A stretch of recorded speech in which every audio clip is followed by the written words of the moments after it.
What really happened with your host, Mike Rivero. You're listening to the Republic Broadcasting Network, where you'll find out what the Fukushima's going on. And aloha, America. Welcome to our show today. It is Friday, March 22nd, 2019. Thank goodness it's Friday. Thank goodness it's Friday. Thank goodness it's Friday. We have a lot to talk about today. The phone lines are open, 800-313-9443. Mike is in our control room, ready to answer the phone, put you on the air with your comments, questions, and observations. And, of course, this being Friday, the lovely Lady Claire will be joining us in hour number 3. So let's just get right into it because there's a lot to talk about today. A lot of repercussions starting to show up over Trump's announcement that he would recognize Israel's annexation of the Golan Heights. And partly it's to shore up support for Netanyahu ahead of the upcoming elections, because Netanyahu has been trailing Benny Gantz, and it's a close race. In fact, it's so close, Benny Gantz is also going to be speaking at AIPAC. And I'm sure Netanyahu's not going to be happy about sharing the stage there. And, of course, it's another way to basically make stink face at Bashar al-Assad. But it does fly in the face of international consensus. It does fly in the face of United Nations resolutions.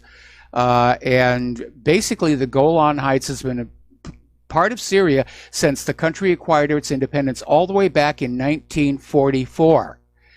And despite numerous wars, claims, and counterclaims, the international community continues to regard that region as part of Syria. And basically, formally recognizing Israel's annexation of the Golan would mark a break in decades of U.S. foreign policy, as well as flying in the face of international consensus. And of course, it completely pulls the rug out from underneath the U.S. outrage over the alleged Russian annexation of Crimea. And again, that isn't what happened. Crimea held a referendum to secede from Ukraine. Then they held another referendum to join the Russian Republic. And they asked the Russian Republic, can we come on board? And Russia said, sure. And that's exactly what happened. There was no annexation. There was no Russian invasion. But that's the official story. But even so, with Trump now basically saying it's okay for Israel to grab off a chunk of Syria, he has no more moral standing to say that Russia shouldn't grab off a chunk of Ukraine. So he shot himself in the foot there. Article coming on out from Russia Today basically saying that a big part of what's going on, of course, are the oil profits. There are huge anticipated U.S. and Israeli oil profits that are expected to be realized from underneath the Golan Heights. And Israel's already been drilling and selling, and they don't want to give all of that back. So that's another motive here. But the world is really out there saying, no, this was not a good idea. You've got the Arab League, Russia, Iran, Turkey are out there saying this is a wrong thing to do. In fact, they're basically warning the United States this is not a good thing to be doing here. And Turkish President Tayyip Erdogan said Trump's statement has brought the region to the edge of a new crisis. And he's absolutely right. It has. And yet when Trump tweeted out his little plan about we're going to recognize Israel's annexation of the Golan, it'll bring regional stability. No, it has not. The Kremlin is saying this is a destabilizing move. It's even more destabilizing than moving the U.S. Embassy to Jerusalem. And even France is out there saying that Israeli sovereignty over the Golan Heights is against international law. So Syria, needless to say, has condemned Trump's move and issued a statement, first of all, saying that Trump's clearly showing a blind bias toward Israel. Tell us something that we don't know. And further saying that Syria is determined to recover the Israeli-occupied Golan Heights. So we may be looking at a Syrian-Israeli war. So much for reasonable regional stability there, Don. And of course, maybe the U.S. is thinking, well, if Israel and Syria mix it up, then we have an excuse to go back in and finally get that evil Assad. and they're going to re-escalate that war. What will Russia do? They're going to basically come on in and support Syria as they have been all along. And yet Pompeo has the unmitigated gall to say that Hezbollah, Hamas, and the Houthis are disrupting Middle East stability. Talk about chutzpah. All right, turning to Syria, Russian attack helicopters are purging the last of the militants in northern Hama. They're continuing their strikes on the terrorist infrastructure in the Idlib de-escalation zone.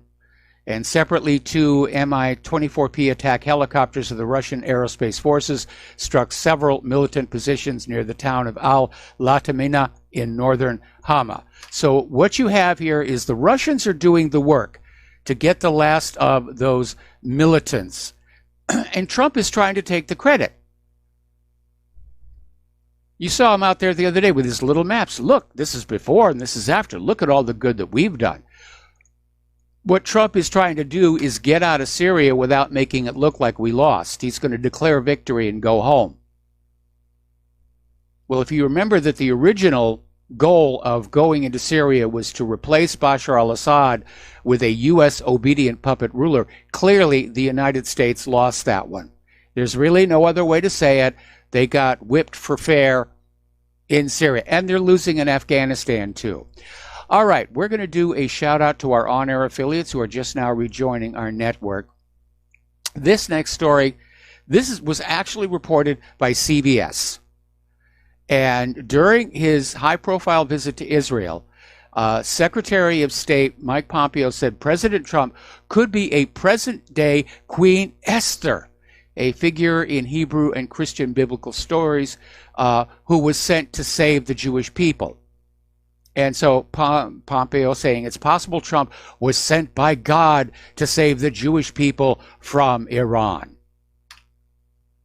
Ignoring, of course, the fact that Iran has not actually launched a war of conquest against another country in about 200 years.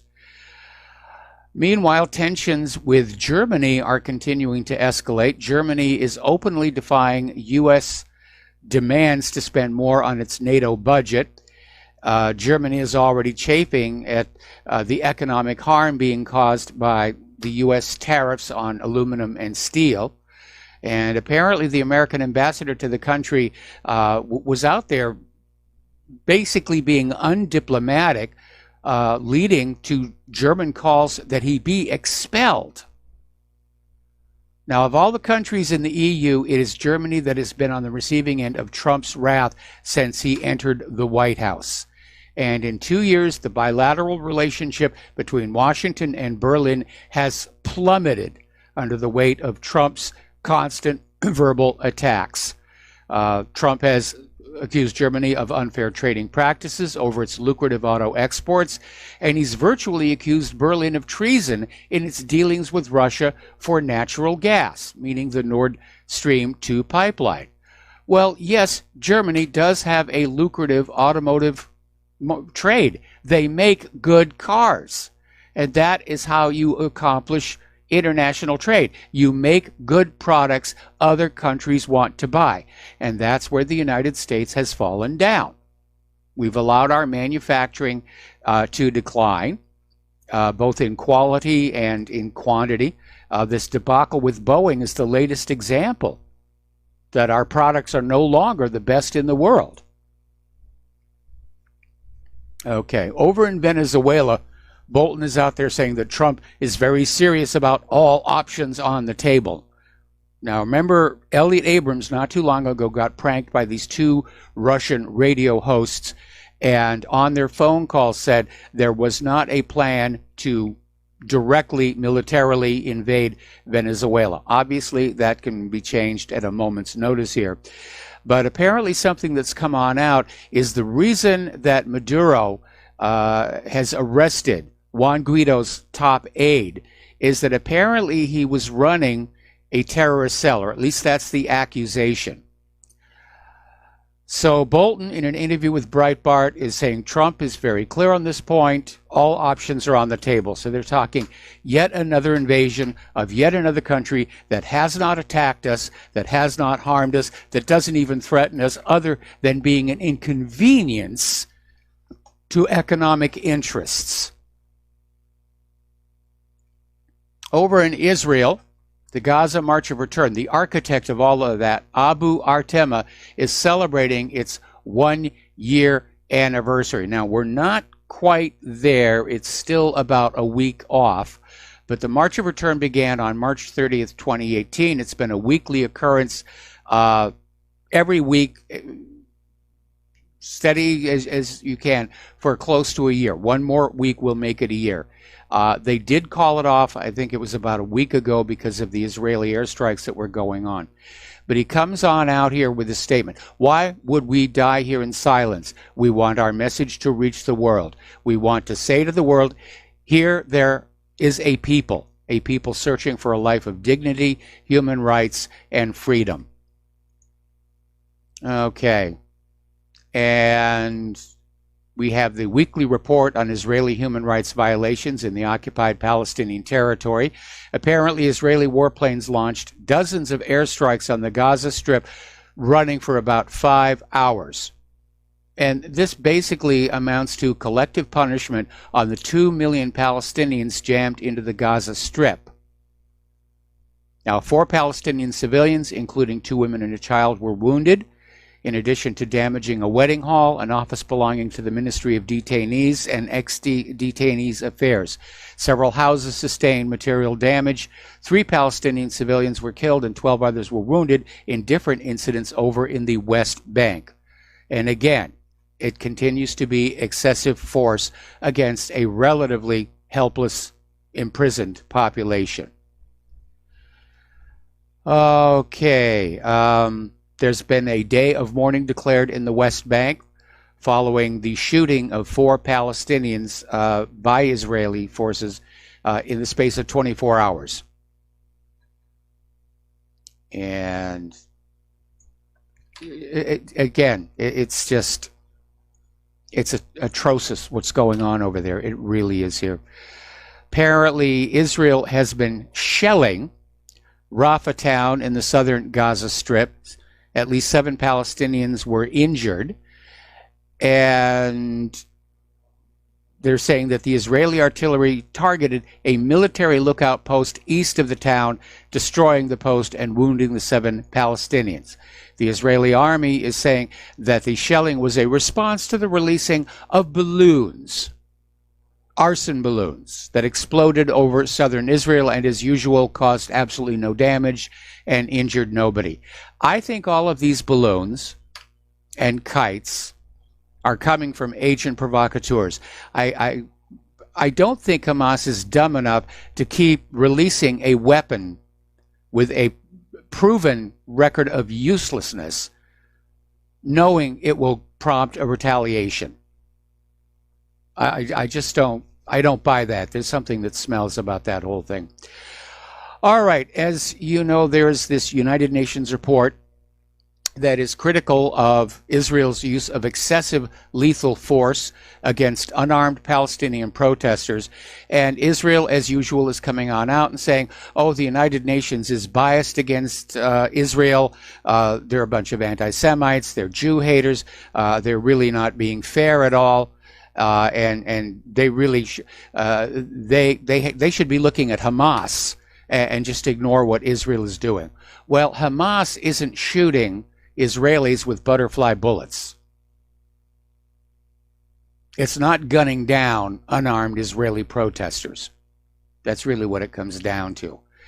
Now, this UN Commission of Inquiry on the demonstrations said this week that Israel should investigate the shootings of more than 6,000 people. Israel has agreed to an investigation into 11 killings. That's how far apart they are. And proving that it is not just the United States government that has been completely subverted by Israel. Great Britain will oppose the anti-Israel resolutions at the UN Human Rights Council. In fact, it will say they're going to oppose all resolutions brought to the UN Human Rights Council that condemn Israel. This is coming from the British Foreign Secretary Jeremy Hunt, saying that the UN Human Rights Commission had a disproportionate and discriminatory focus on Israel. I mean, he's getting his talking points directly from the Israeli government. Denmark, Austria, and Australia are also going to oppose all anti-Israel resolutions at the United Nations Human Rights Commission.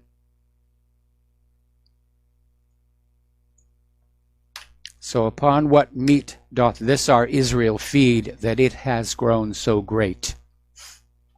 Apologies to Bill Shakespeare.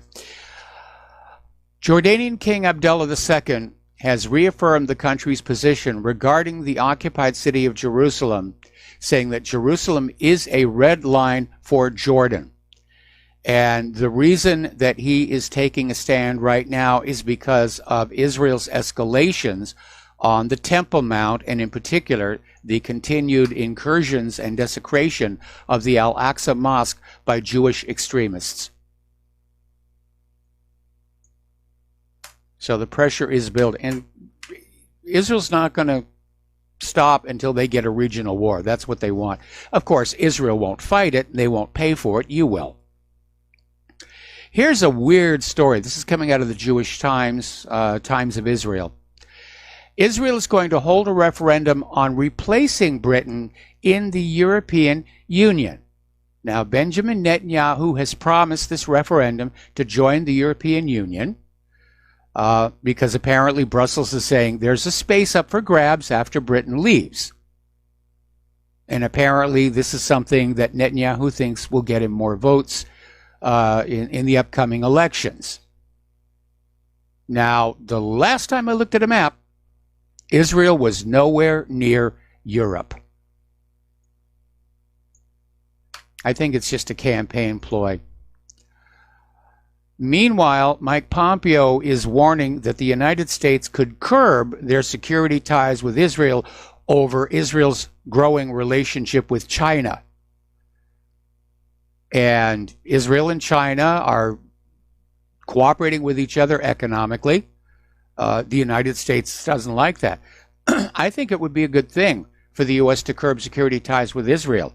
Remember that story that came out a few years ago, where all of the take from the NSA's spying on all of us is shared with Israel without any filtering whatsoever. So Israel basically gets to spy on everybody in this country. I would like to see that come to an end. So, yeah, Israel, keep on cooperating with China. That would be a good thing. Over in France, and this is getting serious, as we reported earlier in the week, the French army is going to be deployed to the streets of France for this weekend's Yellow Vest protests. Macron is using the emergence of a violent element, which is probably agent provocateurs, to threaten to shut down the Yellow Vest rioters. And now French soldiers are authorized to open fire if they feel lives are threatened by the Yellow Vest rioters. So they're basically saying, if the police feel their life or that of the people they defend is threatened, they're authorized to use lethal force.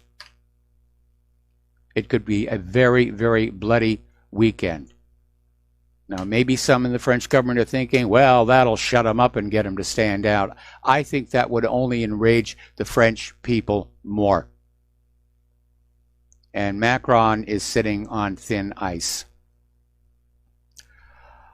Now, here's something that's a little bit interesting. There's this advocacy group, MoveOn.org. They've been around for a while.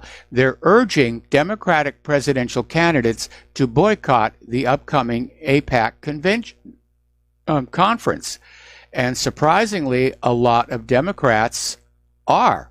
We got to take a break for commercials now. We'll be back after these few words. And aloha, America. Welcome back to our show here.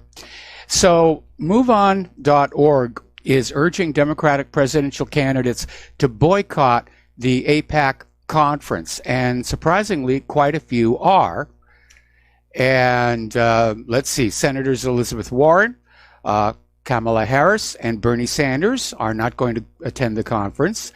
Apparently, Beto O'Rourke is not going to attend the conference. Pete, I'm not sure how to pronounce this, Buttigieg, the mayor of South Bend, Indiana, will not be going. And former Secretary of Housing and Urban Development, Julian Castro, also will not show up. Former Starbucks CEO Howard Schultz, who's considered, well, Fox's Pete Hegseth is saying that all these Democrats skipping the AIPAC conference, well, they, at some level, they're obviously anti-Israel or maybe even anti-Semitic. And I got to tell you, Fox News is moving to the left so fast, they broke the sound barrier. Now, one thing that you will not see very often in the corporate media is the real core issue of what's going on in Gaza and the West Bank, and that's the right of return. And I'm looking at this article that came out of Fairness and Accuracy in Reporting, and it basically said they used the media aggregator Factiva to search the databases of 3 major U.S. newspapers, the New York Times, Wall Street Journal, and the Washington Post. They found 45,000 articles that mentioned the Palestinian issue over the last 10 years. Of these, only 624 contained the phrase, the right of return.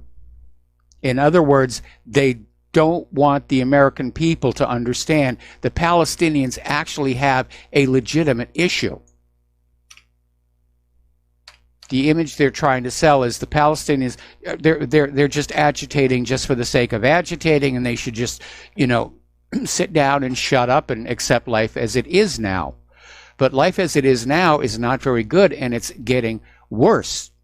Now, today, March 22nd, is World Water Day, and basically, this year's World Water Day theme, Leave No One Behind, has kind of an ironic feel when applied to Israel, because as we've been reporting in recent weeks, Israel has been going around the West Bank, demolishing Palestinian wells, wrecking water supply systems, irrigation systems, and it's obviously part of an ongoing process. Now, back in 1994, Palestinian agriculture accounted for 13% of the Palestinian gross domestic product. Today, it's only 3%. It's just another way that Israel puts pressure on the Palestinians. Now, here's a little bit of positive news. Trump finally did something I think is smart. And that is basically he has ordered the withdrawal of the new round of North Korea-related sanctions that had been announced earlier by the U.S. Treasury. And Trump tweeted this out earlier today and apparently just backed off on the trade. The Treasury had announced earlier that additional large-scale sanctions would be added to those already existing on North Korea. I have ordered the withdrawal of the additional sanctions. Now that is a positive step, and the ball is in your court, Kim Jong-un. It's a start. It's a step in the right direction.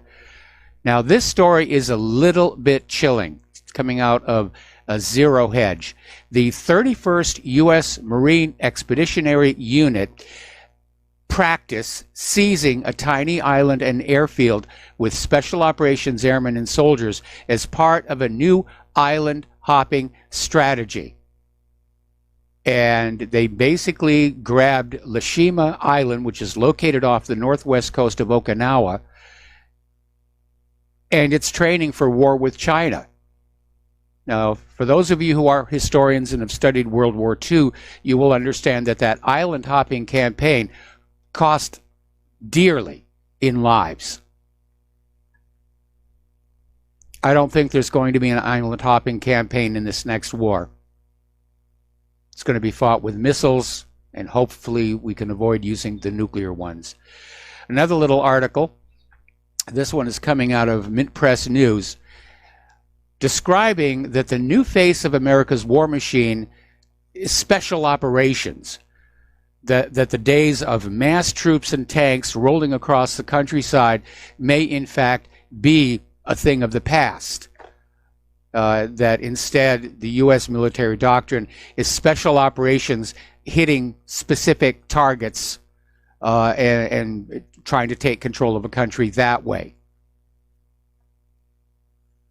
So hopefully we're going to see some of these special operations forces get pulled out of Syria.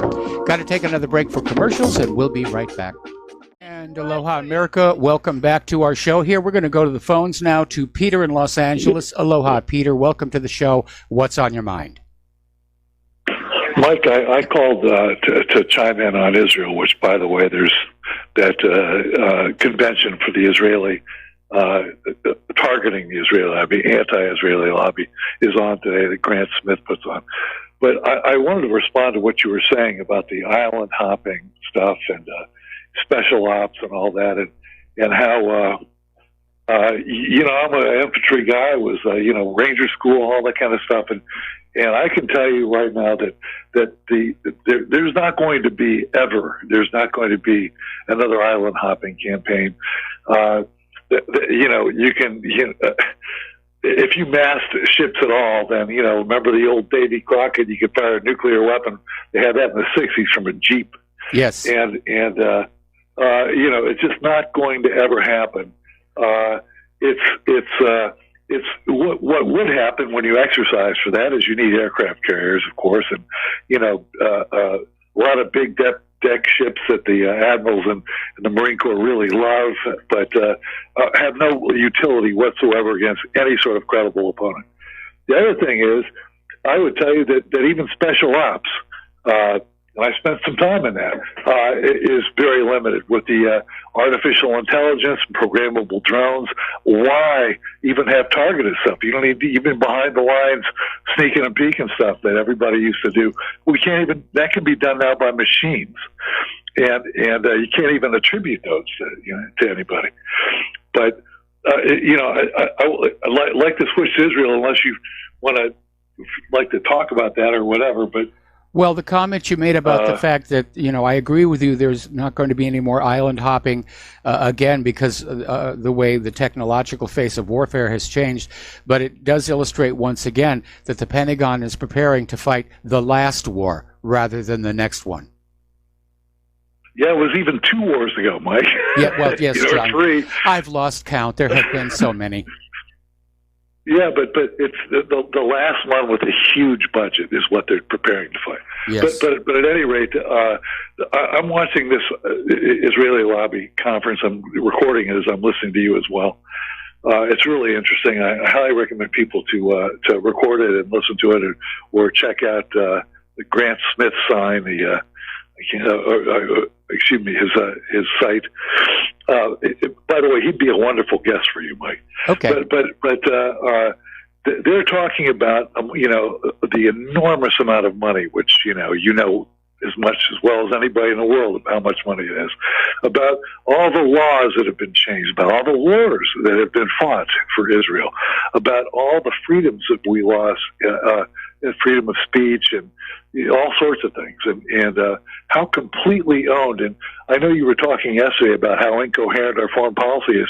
Yes, it's because we're not following our interests; we're following theirs.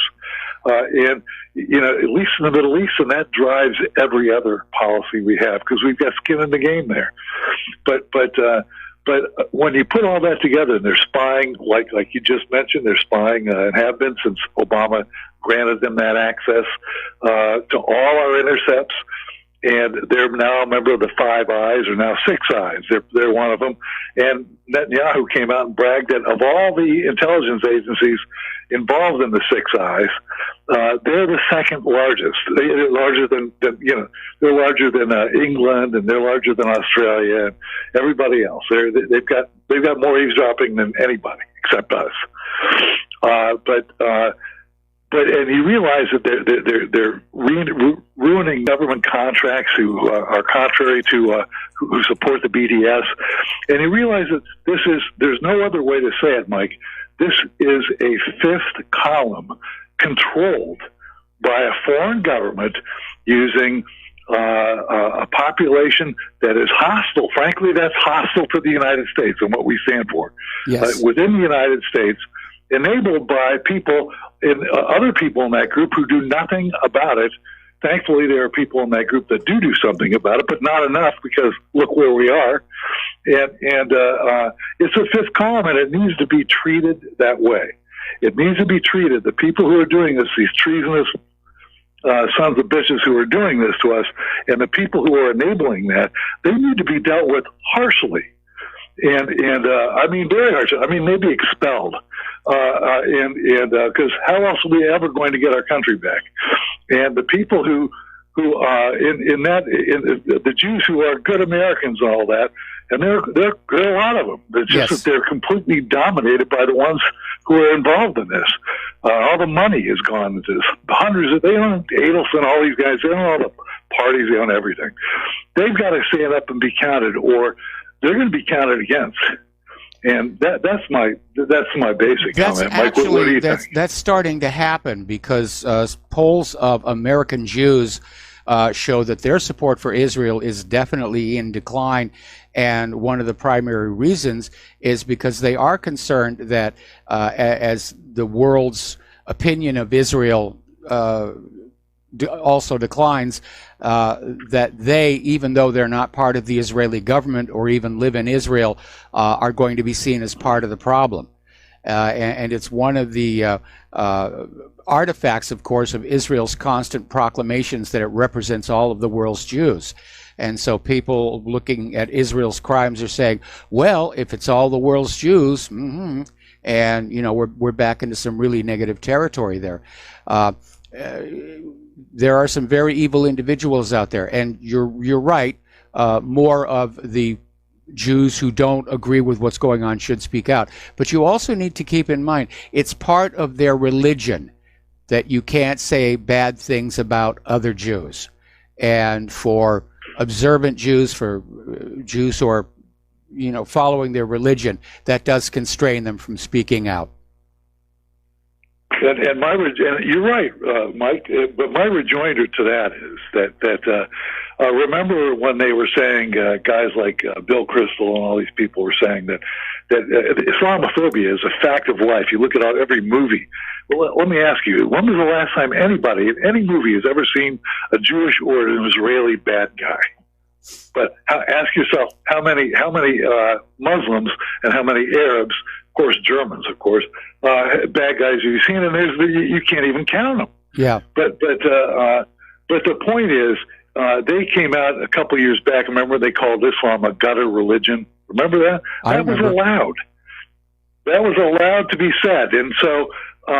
You know, I would tell you that a religion that can't self-correct, that considers itself chosen even amongst themselves, and can't criticize people wrong even, and then absolutely smears and stifles and tries to ruin anybody from the outside or inside, for that matter, who says it absolutely is. And part of the problem, of course, is this. First of all, this unshakable sense of entitlement.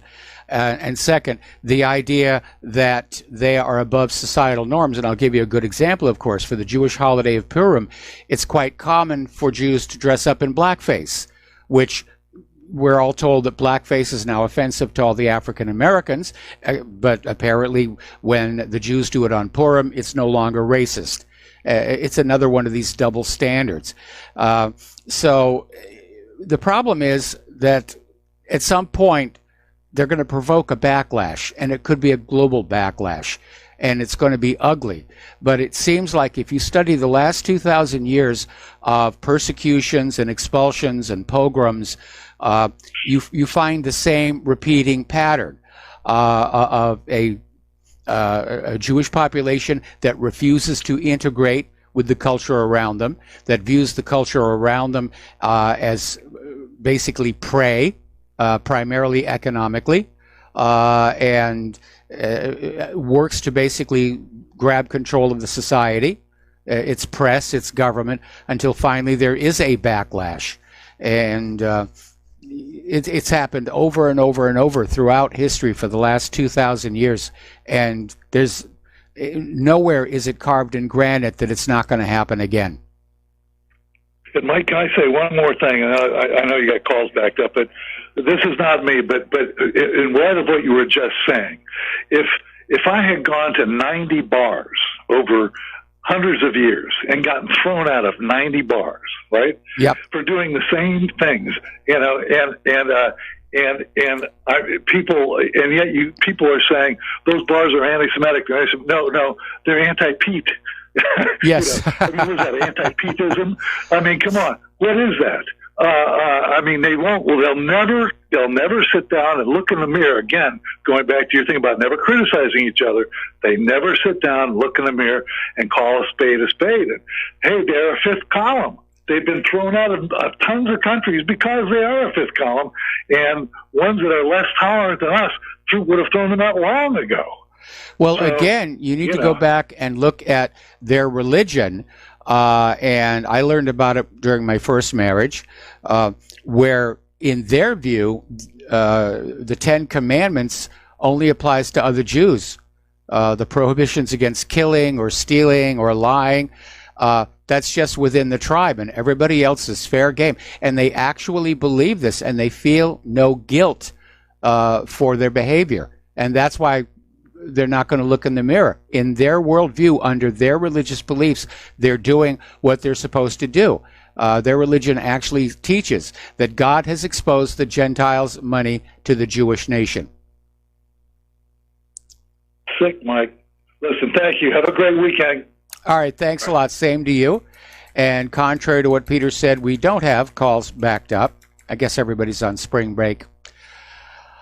Okay, 2 days ago was the 16th anniversary of the U.S. invasion of Iraq, and former George W. Bush press secretary Ari Fleischer decided to basically come on out and push this Twitter thread claiming that Bush did not lie to the world about Iraq. And they're back to saying, everybody likes to say Bush lied. No, Bush didn't lie. Really, it was an honest mistake. We had the CIA, along with the intelligence services of Egypt, France, and Israel, all concluded Saddam had nuclear weapons. We were all wrong, but that's not the same thing as lying. And if you believe that one, I have some of Saddam's nuclear weapons to sell you. I mean, come on, Ari. You're not being paid to be a professional liar anymore. Yes, Bush lied. I mean, there were reasons going into this thing. There were reasons to doubt the weapons of mass destruction story. There were all kinds of counter indicators. And all these intelligence agencies that were coming up with these reports, or who supposedly came up with these reports, they never had anything to back it up. I still keep thinking back to that movie, The Green Zone. Very courageous movie. And there's that one point where the protagonist is basically screaming at these CIA agents saying, what did you guys do? What's going to happen to the United States if other countries know they can't trust us anymore when we make a claim? And we're continuing to see exactly what that meant in the ensuing years. Okay, we've been talking about the U.S. military's poor quality weapons coming out from the defense contractors, and it's a real problem. They're very expensive. They don't really work. We've been talking about the Independence class littoral combat ships, drivetrain problems, Freedom class littoral combat ships, also drivetrain problems with the modular weapons systems, to the point where those two classes are going to get scrapped and the Navy is going back to the drawing board. So those projects, after all the money poured into them, they're never going to be used. They're never going to see combat. You've got all the ongoing problems with the Gerald R. Ford. You've got the problems with the Zumwalt. And so it shouldn't be surprised that over at rollcall.com, there was this article that the Navy routinely buys defective ships. And that's the message. Buying warships that are defective, unfinished, or both has become the norm for the U.S. Navy, because it's really not about getting an effective warship. It's about pouring more money into the defense contractors. And of course, it leaves the overworked sailors having to deal with faulty ships in need of repair from day one. In fact, there's a joke that floats around here for the crews of the boomers. We don't have any boomers stationed here, but they do pull in here every once in a while. And the joke goes that SSBN stands for Saturdays, Sundays, and a bunch of nights, because of all the overtime they have to put in trying to keep these things running.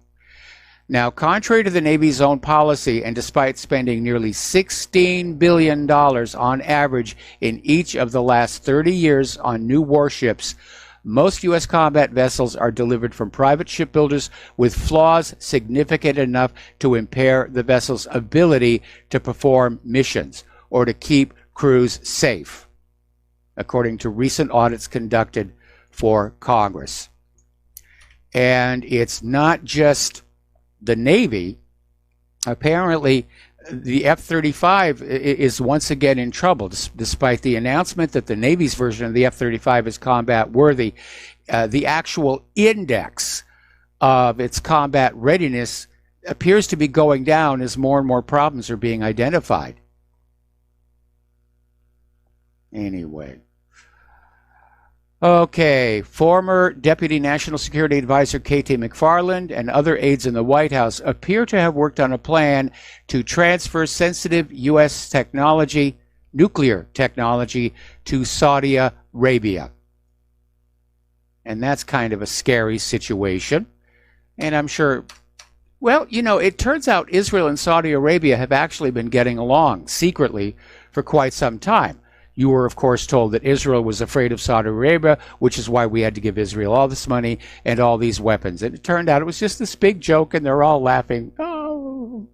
Okay, we're going to take another break for commercials. We're going to come on back with the domestic political news after these few words. And aloha, America. Welcome back to our show here. And apparently, Ari Fleischer's attempt to burnish W's image has already provoked a backlash from the various intelligence agencies who are in effect saying, no, you're not going to dump the blame for this on us. And they're basically providing examples of deception by former Vice President Dick Cheney, former Secretary of State Colin Powell, and other Bush administration officials in that push for war. Yes, Bush lied us into the war.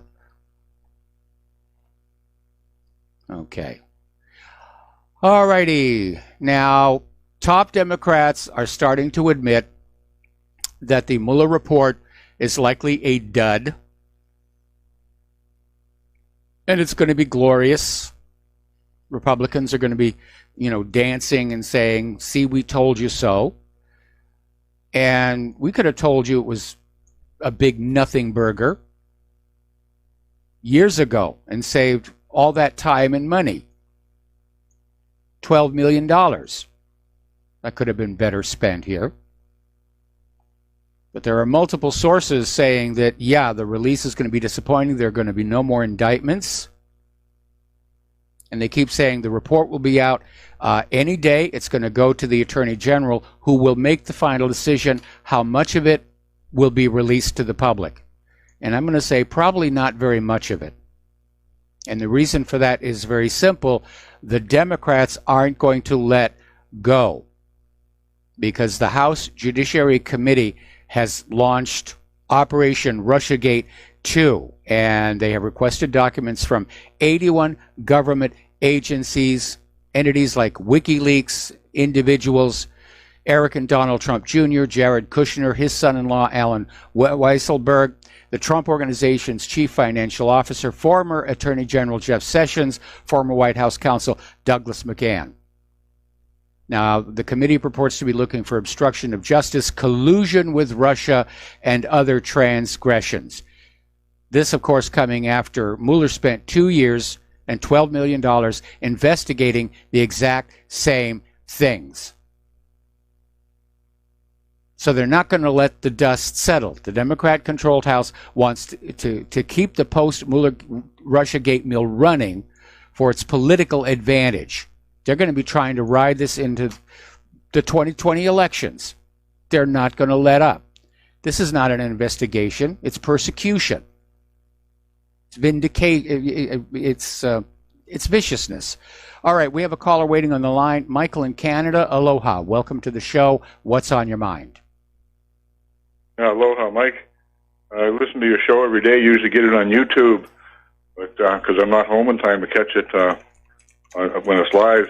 Anyway, I called the other day and I was unprepared because it was the end of the show and I tried to get in under the wire. So I'd like to clarify a little bit, your listeners and yourself maybe, about this. Okay, well, I'm going to have to put you on hold. Okay. Do not hang up. We got to take a quick break for station identification, and I'm going to come right back to you. And aloha, America. Welcome back to our show, hour number 2, and we're talking with Michael up in Canada. And Michael, you basically just pick up where you left off. Okay, Mike. I want to say first that I haven't got a racist or hateful bone in my body. I'm not that kind of person. But we're talking about this anti-hate legislation they put through your Congress. And it starts off like saying you cannot say racist or hateful things against these people, but you could word that another way. You could say it is okay to say racist, hateful, name-calling things about anybody except these people. Yes. And it goes down the list.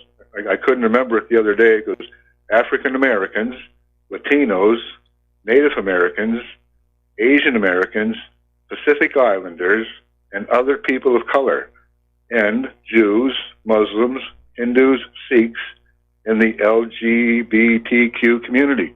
Did they leave anybody out? No, I think you've covered pretty much all of it there. Well, we're starting to see a pushback against these ridiculous laws because they are an affront to the First Amendment right to freedom of speech. And ACLU is already going to work on this. This could wind up going all the way to the United States Supreme Court. And I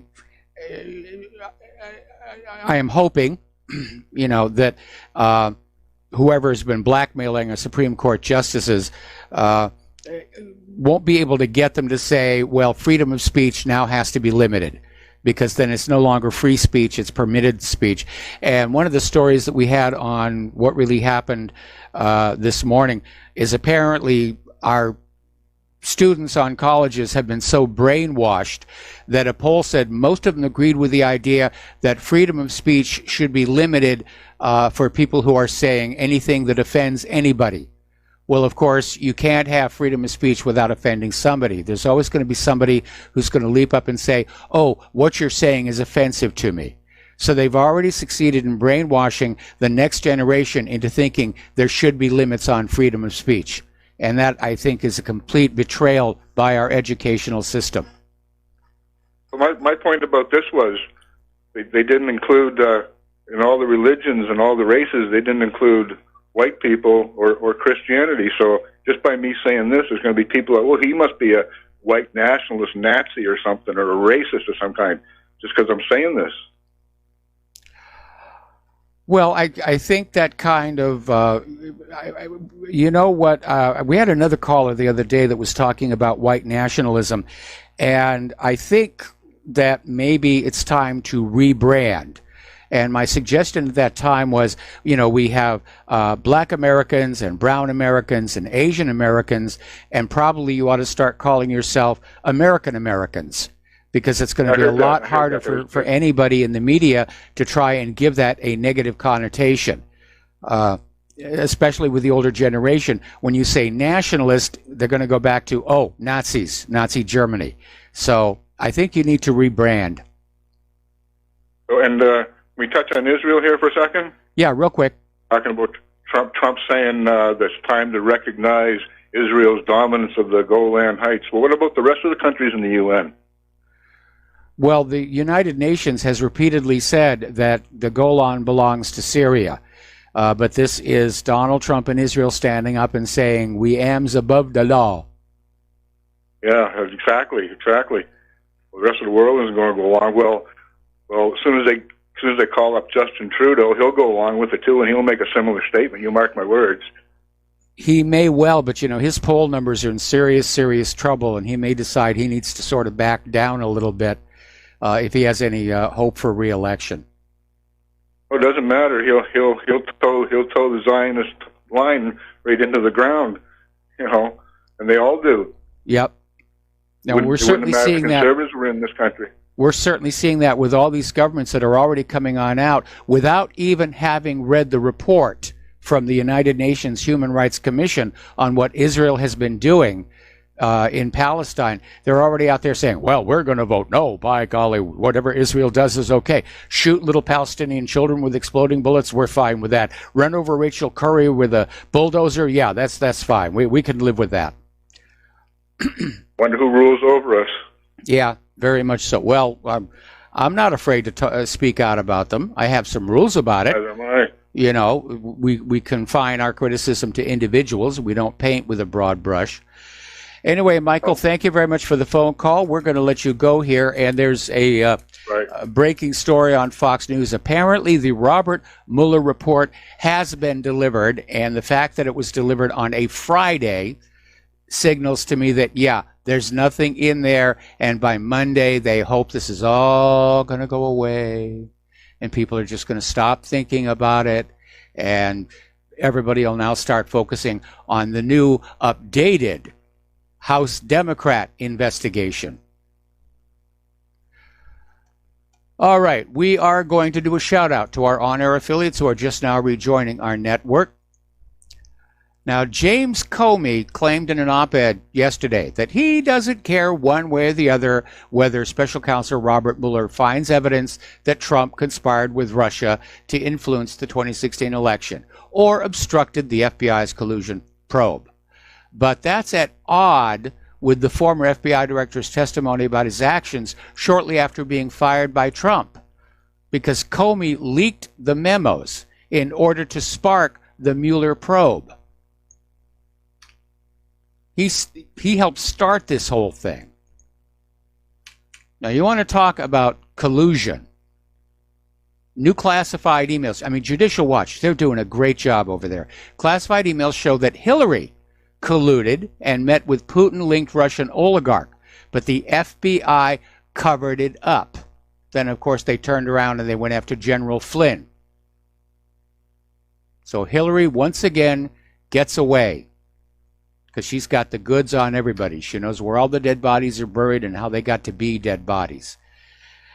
More Judicial Watch work. A new batch of Hillary Clinton emails obtained by Judicial Watch contains messages that the former Secretary of State tried to delete. Apparently somebody figured out, hey, you can go back into that trash basket and get them out. And the latest collection casts doubt on Clinton's 2015 statement under oath that she handed all her confidential work-related emails to the State Department. It doesn't cast doubt. She lied. And one of the emails basically shows that Clinton discussed top secret U.S. Middle East issues on her private email account. That's a Title 18 felony violation right there.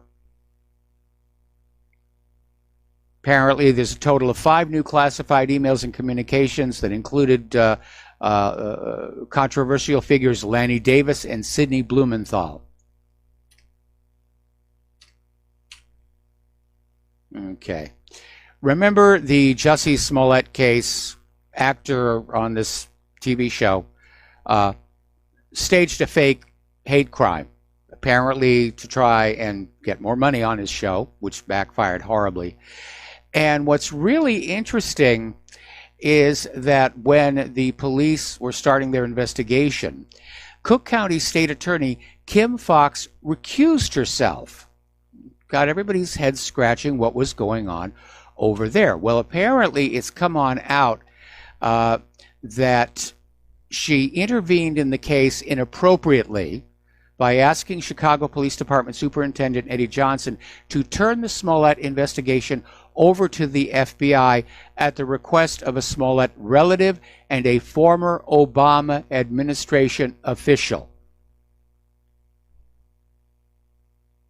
So what it looks like to me is the police were going to do an honest investigation. So quick, let's give it to the FBI, who, of course, will just cover it all up. George Conway is continuing his little Twitter war with President Trump. Conway is, I think, a perfect example of just how childish political discourse has become in this nation. And he was out there saying earlier today, Trump thinks he needs to be reelected to avoid being indicted, and more public shots about Trump's mental fitness. And it's just been this bitter fight over Twitter. And Conway tweeted, think about the fact that we don't just have a mentally unstable president, but a president who thinks he needs to be reelected to avoid being indicted. Well, I mean, that's what Netanyahu was thinking.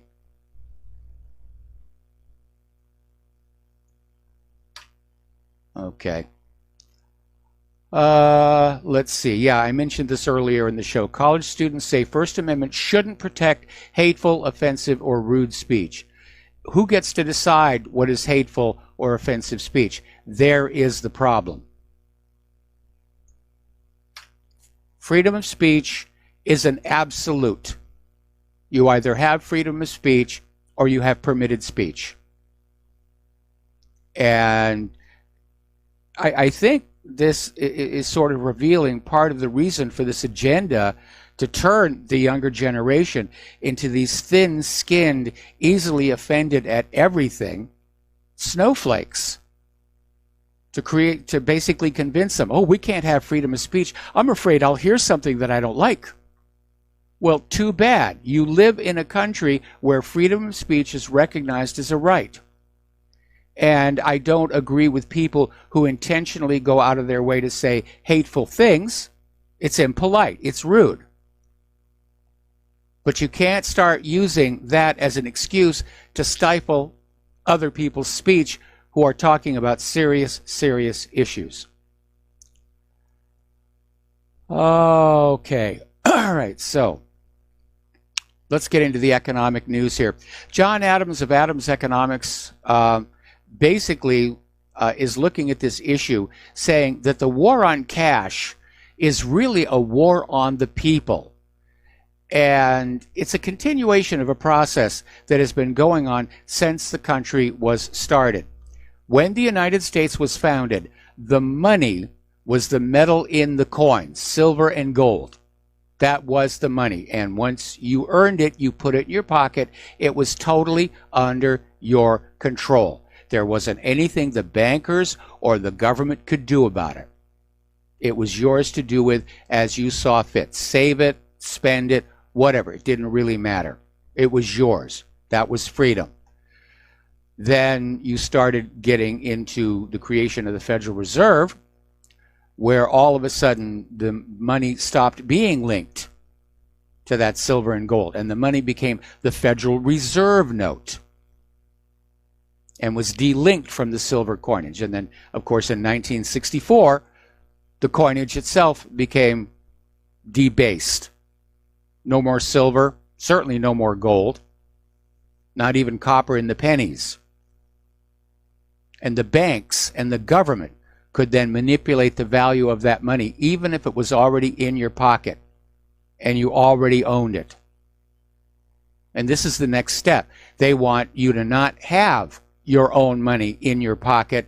They want it in the banks, someplace where they can keep an eye on it, use it if they need it, and basically just use that in turn to control you. The Federal Reserve is, first of all, it's not federal. It's no more federal than Federal Express. And it's not an institution interested in serving the people of the United States or the country itself. It is a private, for-profit organization which refuses to be audited, which pays no taxes other than the taxes on the land on which their branch banks sit. It's a sweet little operation. And they get to call the shots. They get to call the shots. They have usurped the monetary policy of the United States. The creation of the Federal Reserve, first of all, was unconstitutional because the Constitution vests the Congress with the power to coin money. Note the word coin money, and regulate its value thereof. And nowhere does the Constitution allow the government to delegate that authority to anybody else. And the 10th Amendment forbids the government from simply assuming that. But, you know, the bankers have got a lot of money, and politicians will sell their own mother for $1. And so we got sold back into the clutches of the exact same predatory banking system we fought the American Revolution to break free of. All right, another article out of Investment Watch blog talking about the Federal Reserve's obsession with the stock market as an indicator that they're scared of what is coming. And over the last 2 months, every single Fed hawk has given up on normalization. Every single one. Now, throughout last year, Fed Chair Powell maintained he was focused exclusively on normalizing Federal Reserve policy by reducing its balance sheet to pre-crisis levels of about $1 trillion. That's $3.5 trillion lower than the $4.5 trillion it was when Powell took the helm at the Federal Reserve. The second thing Powell wanted to do was raise interest rates to the neutral state, which is the rate of gross domestic product growth versus inflation. For some reason, they think keeping those pretty much at the same rate is going to help things. And Powell kept saying these were his two objectives no matter what. Then came that October-December U.S. stock market meltdown, and Powell buckled like a cheap paper plate. Over in Germany, they're dealing with their crisis. Manufacturing falls to a 79-month low. And Merkel is saying it is a combination of concerns over Brexit as well as the disputes between the United States and China and the tariffs problem. Meanwhile, Russia bought 1 million ounces of gold in February, or that basically comes out to 31 metric tons, 1 million ounces of gold. That's a lot of gold. I can't even imagine that much gold. Most analysts believe Russia is going to continue buying at this level and may increase in the coming months. Russia's getting ready for a currency war. So's China, for that matter. All right, the United States has granted Iraq a 90-day waiver on sanctions to allow them to import Iranian oil. And the Trump administration is being magnanimous here. You can go ahead and buy your oil. But reminding everybody that they reimposed sanctions on Iran's energy exports last November, citing its nuclear program and meddling in the Middle East, because after all, meddling in the Middle East is our job, darn it. And as a little reminder, especially as Ari Fleischer gets pummeled for saying that we didn't lie about Iraq, Iran never had a nuclear program other than the peaceful uses of nuclear energy that they're allowed to have under the Non-Proliferation Treaty, which both Iran and the United States signed and ratified. But as usual, the United States is not in the habit of standing by their treaties here. Okay. Little side note here. Way, way back, a little over 100 years ago, 1913, was the year when the government, first of all, created the Federal Reserve, which was unconstitutional, and gave us the 16th Amendment. And during the debate on the 16th Amendment, it was promised to the American people that the amount of a federal income tax would never exceed 2%. Boy, did you guys get suckered. You were taken for such a ride on that one. Oh, my goodness here. Apparently, 3 of Israel's largest banks, in fact, there are 3 largest banks, Hapoalim Bank, Leumi Bank and Mizrahi Tefahot Bank have all been ordered to pay record fines totaling over $1 billion to the U.S. government after the banks were found to have actively colluded with thousands of wealthy Americans in massive tax evasion schemes. No coverage in the American corporate media. We're going to take a break. We've got a caller waiting on the line, and we'll be right back. And aloha, America. Welcome back to our show here. And again, I want to start this section of Beg with a big thank you because some of you have been donating to Republic Broadcasting. And as I've said many times before, if you hadn't done so, we would not be here. Earlier in the week during this very show, we all got a real-world demonstration of just how close to the edge RBN is operating with all of our equipment that is old and worn out. Some of the on-air hosts are old and worn out, but that's something you can't fix. Oh, I got a nasty remark from Claire on that one. I was referring to myself. Anyway, so that being said, we need you to continue to support. We don't have foundation money coming in. We don't have George Soros. He won't even send us a Hanukkah card. So if you'd like to help out, and there's no such thing as too small a donation, the postal address to send a check, money order, or if you prefer anonymity cash, is Republic Broadcasting Network, 2251 Double Creek Drive, number 302, Round Rock, Texas, 78664. The phone number where you can make a credit or debit card donation is 800-724-2719, extension 1 during business hours, extension 3 at all other times here. And before I take this next phone call, I'm watching the Fox News feed here, and they're really going on about the Mueller report being delivered to the Attorney General, and they're all talking, but there's nothing really to report. They're struggling to make this into a big story.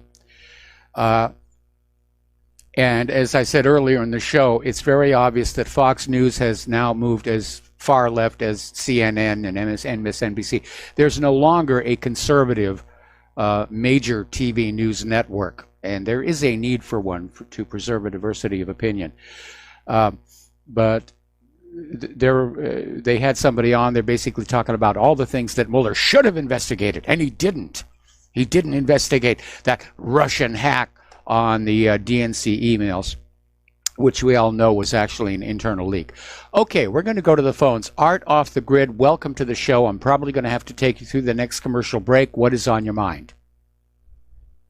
Yeah, just real quick on the banking. I want to remind everyone what Thomas Jefferson said.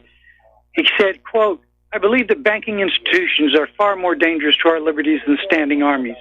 If the American people ever allow private banks to control the issuance of their currency, first by inflation, then by deflation, the banks and corporations that will grow up around these banks will deprive the people of all the property until the children wake up one day homeless on the continents their fathers conquered. The issuing power of currency should be taken from the banks and restored to the people to whom it properly belongs." Now, he said this, I believe, originally in a letter to the Secretary of Treasury in 1802, and later during the debates in 1809 when they were debating the recharter of the central bank. Yes. So let's go to Article 1, Section 8, Clause 5 of the Constitution. Congress shall have the power to coin money, regulate the value thereof, and a foreign coin, and fix the standard of weights and measures. Nowhere in there, you are correct, Mike, when you say nowhere in there does it give the Congress the authority to delegate that power to a private corporation for profit. Yes. And that's all I had to say on that. Okay. Well, thank you very much. Is there anything else? Now, just want to remind people, if we don't stop this, they're only one step away, and that is that nice little chip that's on your debit cards now. Those you Christians out there, you believe in the mark of the beast? There it is, right there. You're one step away from the implanted device.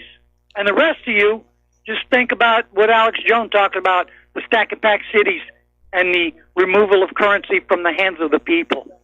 It's all coming to fruition. It's all coming to pass. It really is. Everything they told us is here. Thanks, Mike. All right, thanks an awful lot, Art. We're going to let you go. Have a good weekend. Thank you for the phone call.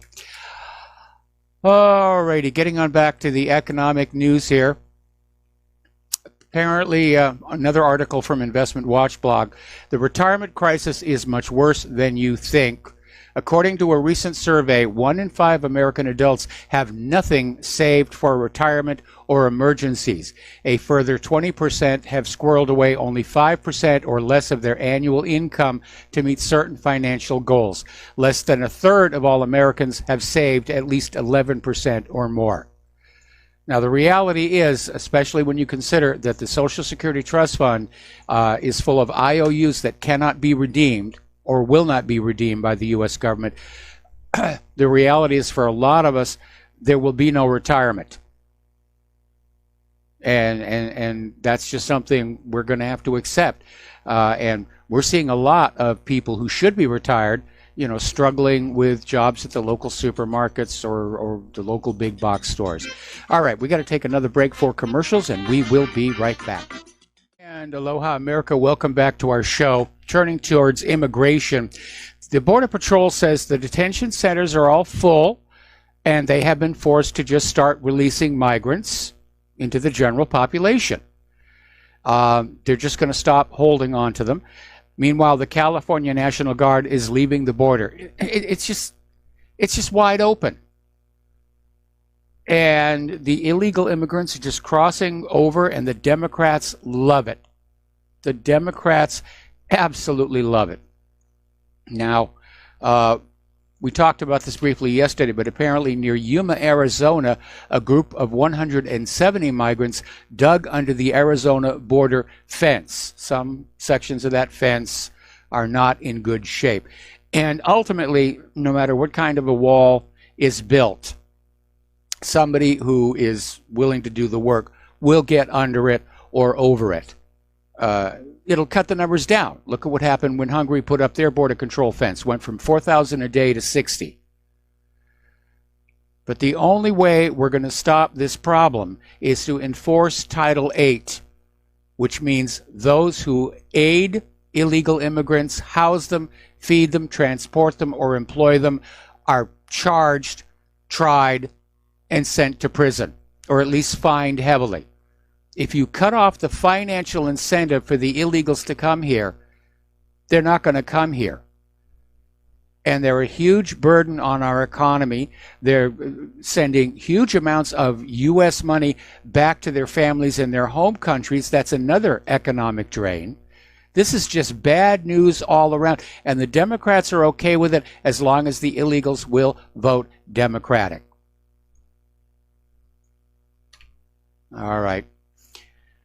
And another part of the issue, another part of the problem, rather, up in Minnesota, the Muslim refugees are bringing a wave of tuberculosis.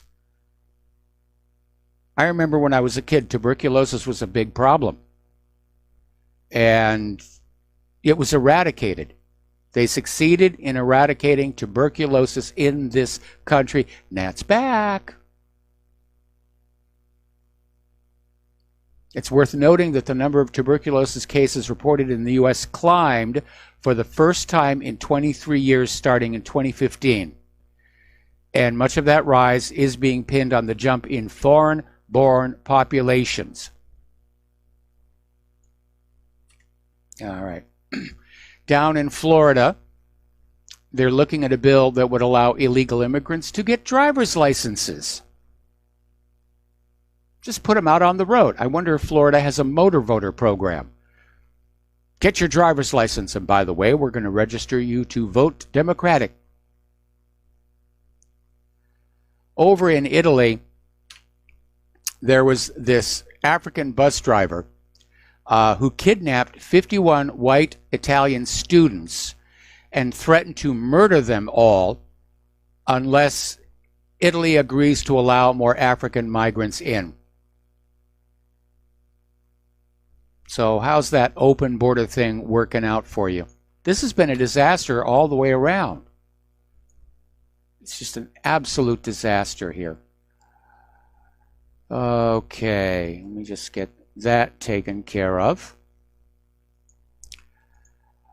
Brexit is still very much up in the air. Apparently, the EU has agreed to a 2-week delay to Brexit for Theresa May to try and come up with some kind of a new deal everybody can agree to.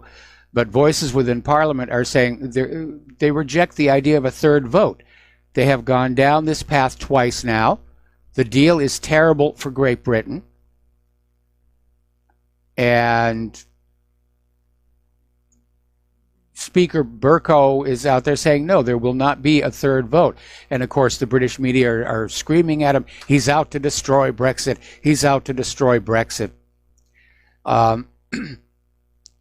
Tories are blasting Theresa's toxic blame game because she's trying to blame them for the derailing Brexit.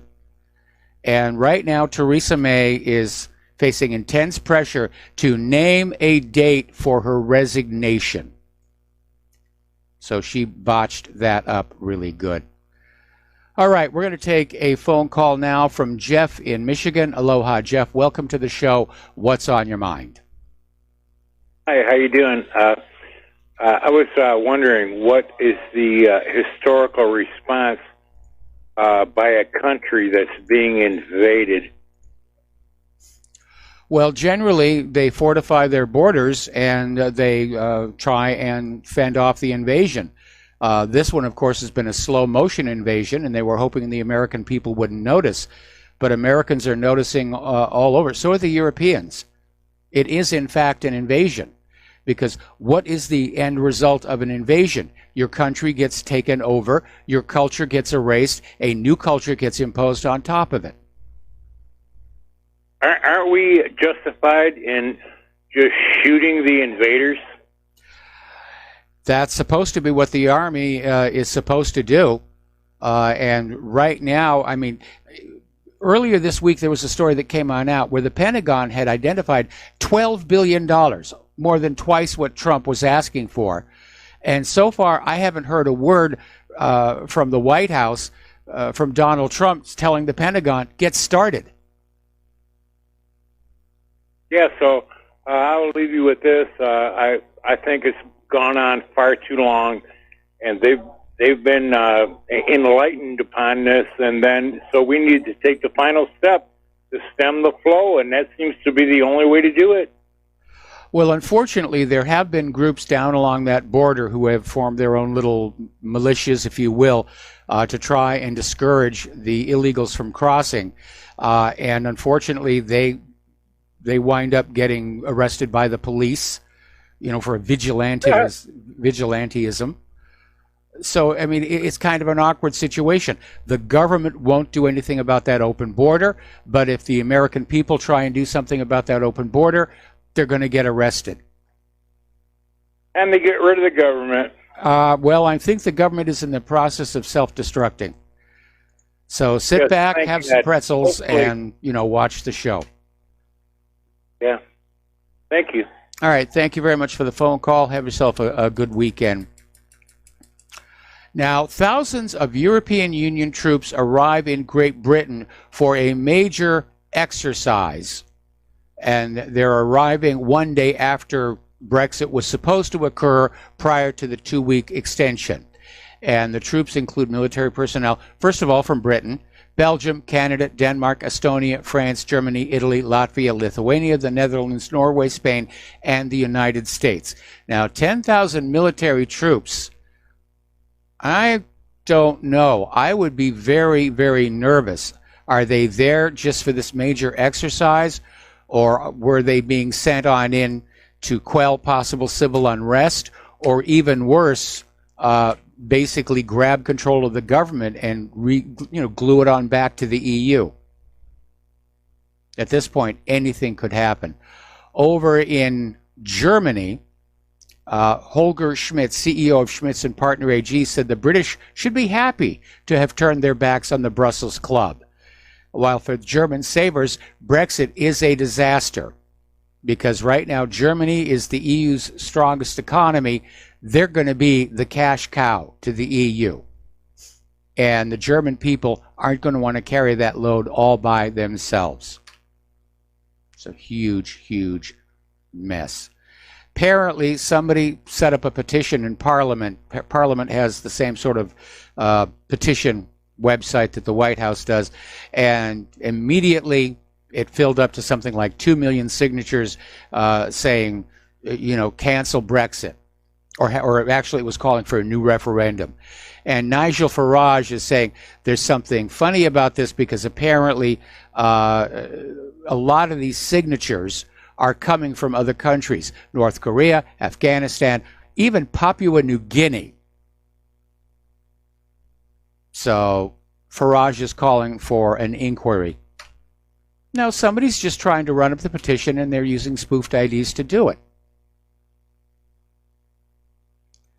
Now, the Eurosceptic Party, Forum for Democracy, is going to become one of the 2 largest groups in the Dutch Senate, stripping the ruling coalition of its majority after winning provincial elections on Wednesday. This followed the Utrecht shooting. So again, populist, Eurosceptic parties, nationalists, they're sweeping the polls. And the globalists are in a panic. How do we reverse this? How do we get them to love the New World Order? They pretty much botched this. But again, I don't see people like George Soros giving up on it. He's had this dream. I have a dream of a one world government, and I'm sitting on the golden throne of planet Earth. George Soros is a good argument for socialism because it shows what having way too much money can lead to. Because Soros he's playing around with planet Earth and its people like they're toys. And we didn't elect him to have authority over us by virtue of his money. He's an unelected dilettante. He's a monetary tyrant. Now, a former staffer of the Southern Poverty Law Center, who's now working as a Rolling Stone reporter, just published a scathing essay. And this guy's name is Bob Moser. And he says the SPLC is a highly profitable scam that never lived up to the values it espoused. And he's accused them of basically ripping off their donors while turning a blind eye to sexual harassment and racial discrimination within its own ranks. I think it was about a week ago that we had a story about how SPLC just had a huge amount of money. Okay, let's talk about Boeing. They're in trouble. The Indonesian airline Garuda has canceled its $5 billion order for 49 Boeing 737 MAX jets. And that's a big hit for Boeing. And they may not be the only ones to do so. Other airlines are looking very closely at what's going on here, because it looks like Boeing really messed up that 737 MAX. And complicating the issue is Boeing just rolled out its newest airliner, the 777X, which is this gigantic aircraft that they want to sell. But now a lot of people are going to be saying, I'm not sure. Apparently the FBI is joining the criminal investigation into just how the Boeing 737 MAX got its certification. And earlier in the week, we were reporting that there was this very questionable arrangement where the FAA basically allowed Boeing to do its own testing and certification, which it makes as much sense as the USDA or the FDA allowing vaccine makers to test their own vaccines. So there's a federal grand jury investigation, and it's looking into this certification process that approved the safety of the new Boeing plane, 2 of which have crashed since last October. Now, the Ethiopian Airlines was one of the few companies that actually got their hands on a Boeing 737 MAX 8 simulator, but the captain who flew the crashed planes failed to do any training on it. He basically skipped his training. They set up this simulator in January, 2 months before the crash, but the captain of the doomed aircraft never used it. Apparently, these crash jets also lacked key safety features because Boeing sold them as add-ons and charged extras for them. One of the safety features would have been an angle of attack disagree or a stall warning disagree, meaning there were multiple systems checking for a stall condition, and if they weren't all in agreement, it would flash this light and you would know there was a problem. And they're zeroing in on the stall warning and this automated flight system, which was going to push the nose down when it got a stall warning. Apparently, another one of the stall systems has 2 sensors, but only uses 1. There was another safety feature that would give a visual representation of the actual airflow over the nose of the aircraft. Another way of verifying whether you were really going into a stall or not. Now, the pilots of the Lion Air Boeing 737 MAX apparently were searching a flight manual to try and find out why the plane kept lurching downwards against their commands. This is from the cockpit voice recording. And they messed this one up. They really did. Well, maybe Boeing can take all these 737s and repurpose them for military sales here. All righty, we're getting ready for spring break. Oh, actually, no, let's take a phone call. Keith Rogers, aloha. Welcome to the show. What's on your mind? Yeah, Michael, I was just going to say real fast. I was watching news here on TV, and I hate watching TV, but anyway, I was downstairs things around there. But anyway, there was a thing on the news here about this Boeing thing, and they said that after 9/11, the laws changed, which allows most manufacturers in-house to test their own stuff there because they didn't trust anyone outside the country or anyone else. And I thought that was sure strange. Yeah, that did sound very, very strange. I mean, that's what all these government agencies are paid all these tax dollars to do. And maybe it's just another way that our government is starting to fall apart, because we've had all these stories about how these government agencies aren't doing the jobs we, the people, are being told that they do, whether it's the FDA testing drugs for safety, the SEC keeping an eye on financial shenanigans, USDA making sure, food is, truly organic. Yeah, you got a break coming up. Yeah. You got a break on. I just want to say this, that it was funny, though, Mike, that they used the premise of this as after 9/11 for security issues. And I thought that was what was strange about it, that they would use that as a way to be able to circumvent having it inspected by someone else rather than, we're going to inspect our own planes. That just sounds so stupid. Anyway, I'll let you go, okay? Thank you. All right. Well, thanks an awful lot. The question I have on my mind is if this problem actually showed up during any of Boeing's test flights, and they just figured that with enough pilot training, they could learn to live with it, except the pilots weren't trained to deal with it. Got to take another break for commercials, and we'll be right back. Aloha, America. Welcome back to the show. And basically, according to a senior Department of Justice official, Special Counsel Robert Mueller is not recommending any further indictments, meaning he found nothing, nada, zip. And it looks to me what they're going to do is basically get this whole thing out, that it was a nothing burger today, and by Monday they hope everybody will have forgotten. No, we won't. Because Monday, we're going to make a big issue about it. This was a persecution. It wasn't an investigation. And now the House Democrats are going to try and continue it. So there's going to be a lot of spin on this thing. Democratic leaders are calling for the report to be made public. It should be. Even Trump is saying, make it public. But it's going to be up to William Barr as to whether or not that's going to happen. Okay, we're into spring break.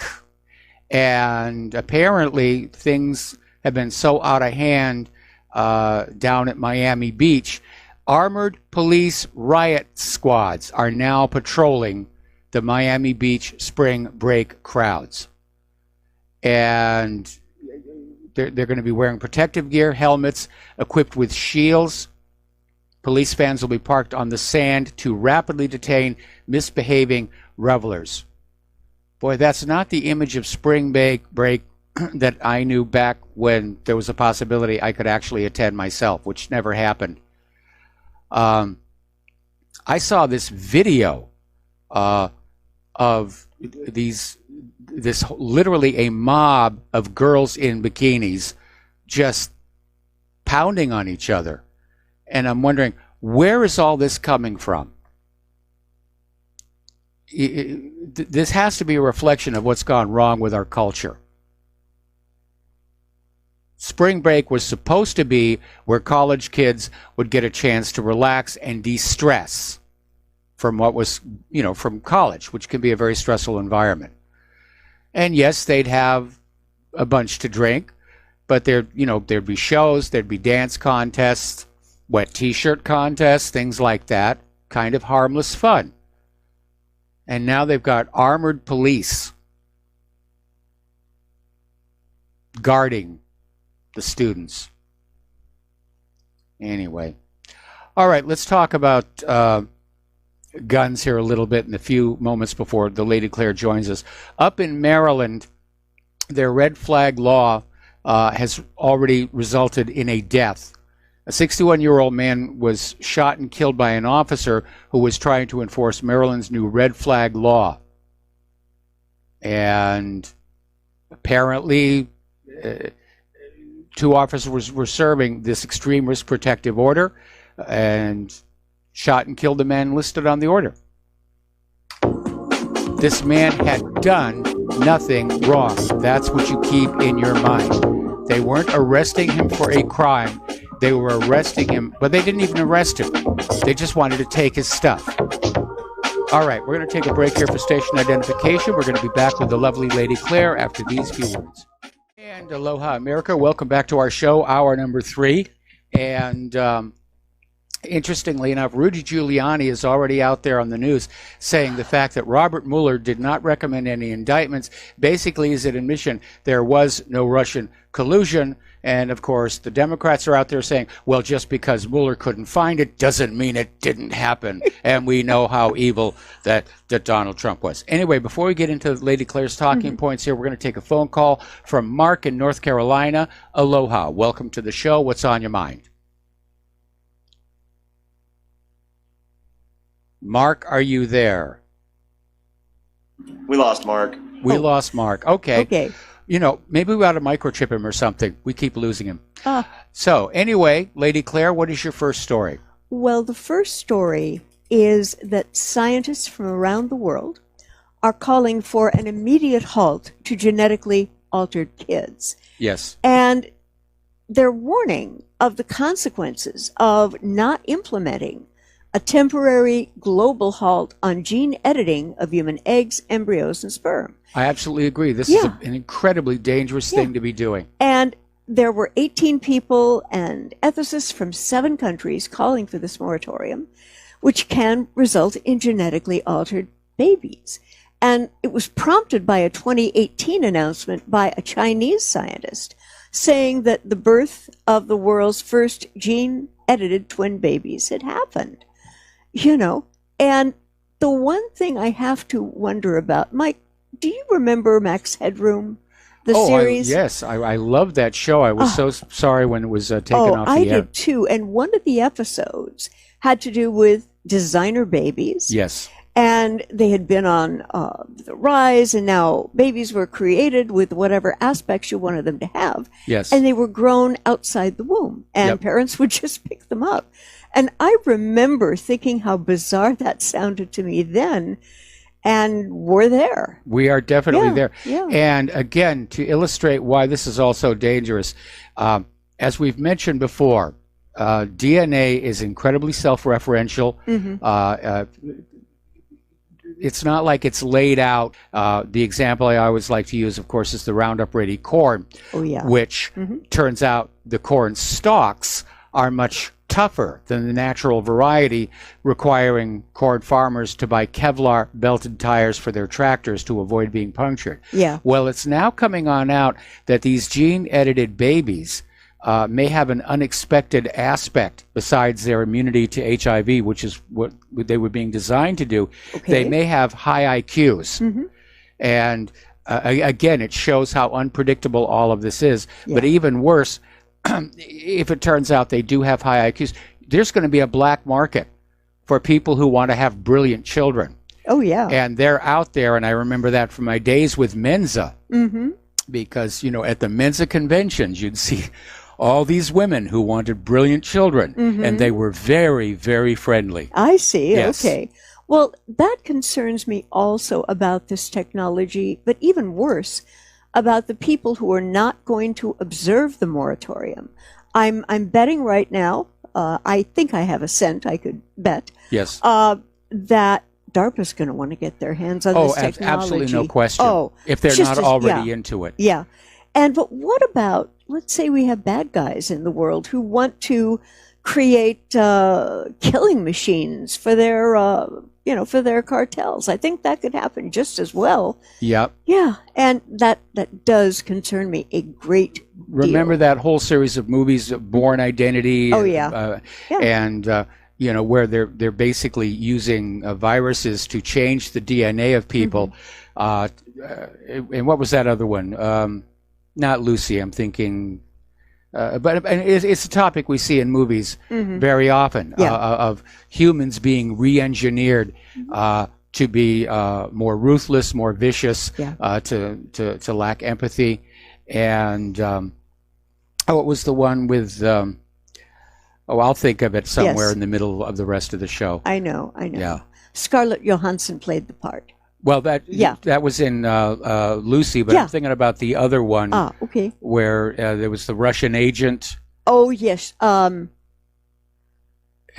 Yes. Hannah. Yes. Yeah. Great little movie there. Wonderful. And let's go on to what the Pentagon has been doing. Yes. The Pentagon has deployed B-52 bombers to Europe in a message to Russia amid nuclear tensions. Now, this comes to us from antiwar.com. So the Pentagon has sent 6 nuclear-capable B-52s to Europe for training exercises with European NATO members in a move that officials are presenting as a message to Russia. It is... it's Russian aggression. Yeah. I was looking at that one comment here. Yeah. This is in response to Russian aggression. Mm-hmm. I'm sorry, Russia's not the aggressor here. No. Anyway, we're going to do a shout out now to our on-air affiliates who are just now rejoining the network. And again, anybody with any eyes looking over the last 18 years understands that it is not Russia that is the aggressor nation. Nope. It's not Iran that is the aggressor nation. It is the United States and, off to one side, Israel that are doing all the aggressing. Now we're getting ready to aggress into Venezuela, a nation that has done absolutely nothing to us except inconvenience the oil industry. Yeah. And, I'm looking at this article and I'm thinking this administration is doing the absolute polar opposite of what is necessary, which means caging the false rage about what Russia has absolutely not done. Like, they didn't annex Crimea, we know it. Yes. I mean, President Obama is on record stating how that whole situation came down in the Ukraine. Yes. And confessed that the World Bank, the United States wanted to see regime change. Yep. To which the Crimeans responded with a referendum. Full out there, people who watched it the whole 9 yards. It was completely... Well, I don't think we're going to hear any outrage about Russia's annexation of Crimea now that Trump has said it was okay for Israel to annex the Golan Heights, although the United Nations has just issued their own statement saying, no, Trump doesn't get to do that. Yeah, Trump I doesn't know. get to change the status of the Golan Heights. It's still Israeli-occupied Syrian territory. Okay. And we know that there's a formula here. There is aggravation, demonization, destabilizing, followed by war. Yes. And I think, unfortunately, a number of my brother and sister Americans are going to wake up to that the day they know that the draft has been reintroduced. Yeah, I'm afraid it's going to take that. That'll wake up America. And without the draft, I think a lot of people are walking around saying, well, there's a lot of wars and there's a lot of suffering, but it doesn't really affect me. And it's sort of a replay of what was called the good German syndrome, where during World War II, Germans were aware there was a war. They were aware that bad things were going on with their government, but their attitude was, I'm just going to mind my own business. I'm going to be a good little German, and nothing bad will happen to me. And of course, ultimately, it did. They lost their country and suffered horribly for refusing to stand up and say, it's time for all this stuff to stop. Right. And speaking of all this stuff, the DoD has ordered a new drone to simulate warfare with Russian and Chinese stealth jets. And every time I see a contract like this, it gets me depressed. It seems like that no matter who we may vote for in the national elections, the only winner is the war party. I would agree here. Now, interesting. Okay, this was the part I thought about. Anyway, they're talking about this 5G AT. It's a fighter-sized drone that's designed to train U.S. armed forces on how to counter Chinese or Russian fifth-generation fighter jets. The drone is going to have an advantage against the U.S. armed forces because the drone can go to much higher Gs in a tight turn here. But this is the payoff here. The Pentagon is studying whether follow-on production versions of the drone can be used for air-to-air and ground-to-air, I think they meant air-to-ground weapons evaluation, pilot training, and ground forces. The only issue, of course, is going to be latency, which is an issue that current reconnaissance drone pilots have to deal with. And that means that no matter how close their little control room is, when they move the flight control, it takes a short interval of time for the drone to respond. Mike, could you kind of quantify that for our listeners? Well, when they first started deploying the drones across the Middle East, they were being operated literally out of bases in the American West, and the signals were being bounced through the satellite network, and so there was a very noticeable delay. First of all, because of the satellites reprocessing the data, plus the speed of light is a finite limit.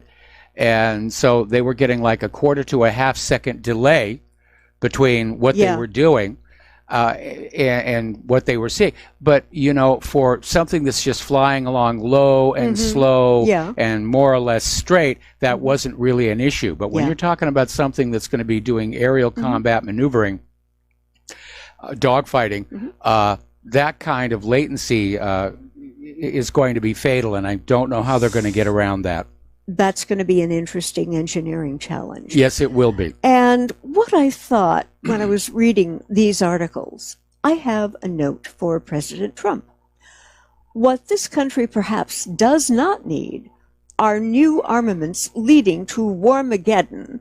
I like that. But perhaps engaging in something that even approximates a sane foreign policy, which, Mike, at the moment, we absolutely, do not have. Well, from our point of view, no. From the point of view of the money junkies and those in power, it's a very sane foreign policy. The United States is in decline. We've lost much of our manufacturing.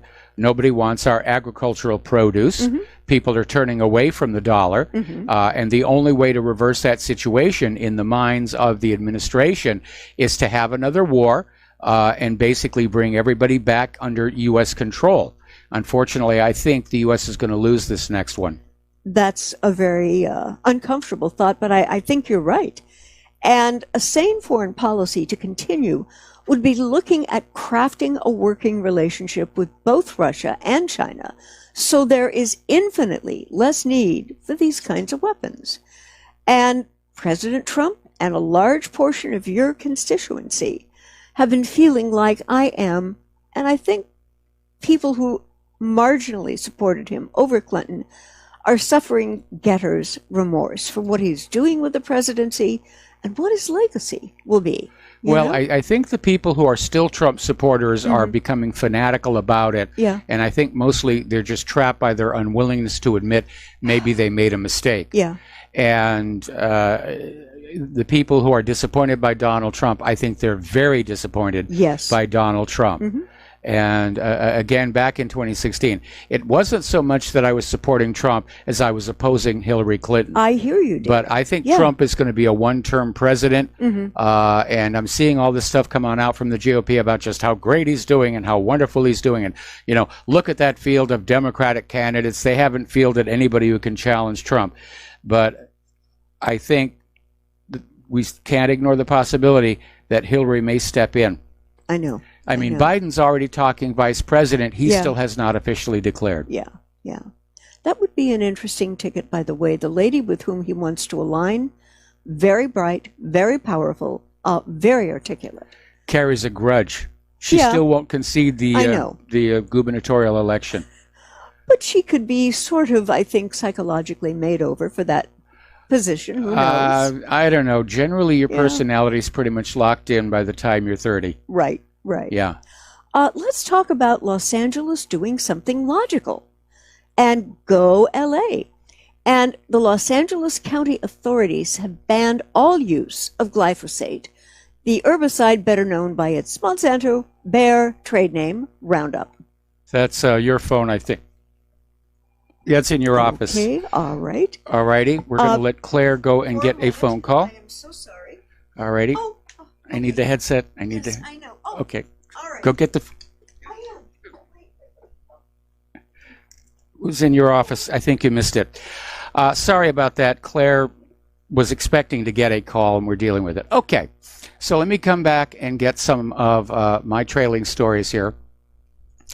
Over in Indiana, they were having a school safety drill, or at least that's what they called it.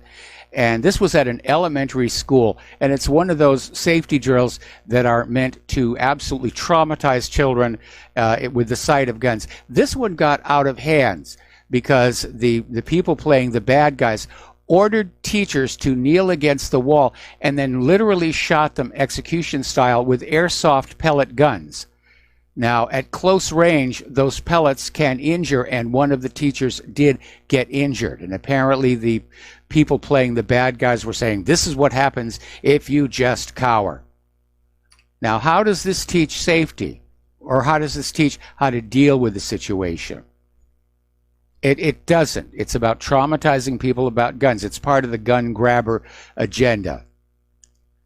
So Alexandria Ocasio-Cortez is out there. She thinks this is, it's time to do this. We've got to do what New Zealand did, ban all semi-automatic weapons, high-capacity magazines, ban on bump stocks, which there actually is already one, which is about to go into effect.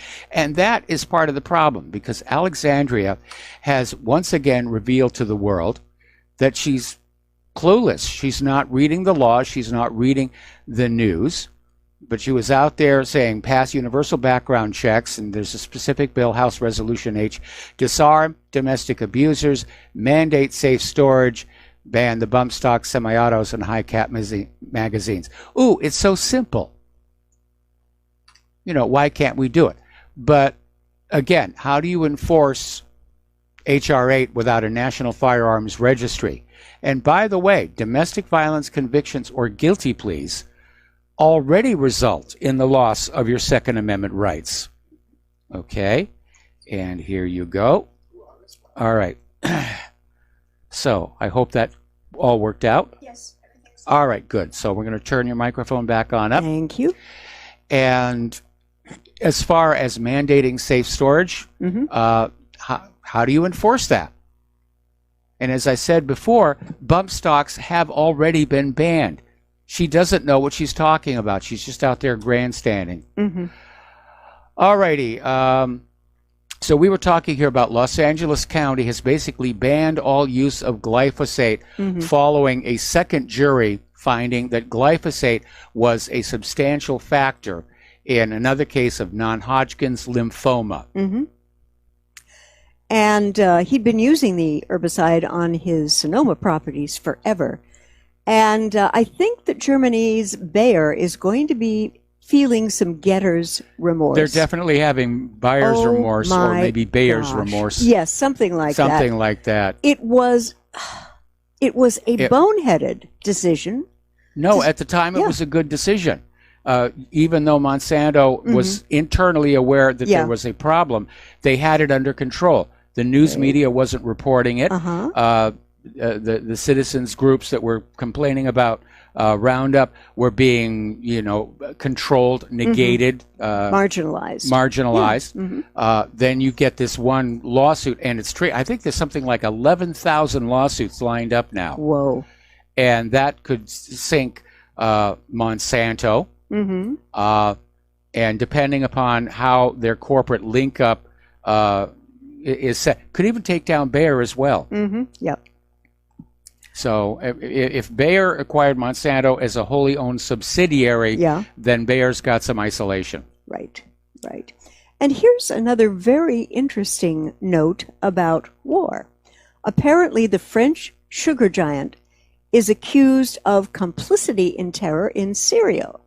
And this company is called Terios, and it's been accused of supporting terrorism, get this, by supplying artificial sweeteners to Syria that are then used to make weapons. And on that word, we have to take a break. We're going to come back to this story because it's interesting. We'll be right back. Aloha, America. Welcome back to our show here. And we're talking about this story where this French sugar company is basically under investigation. And apparently this company sent these 2 shipments of sorbitol to Syria in February and July of 2017.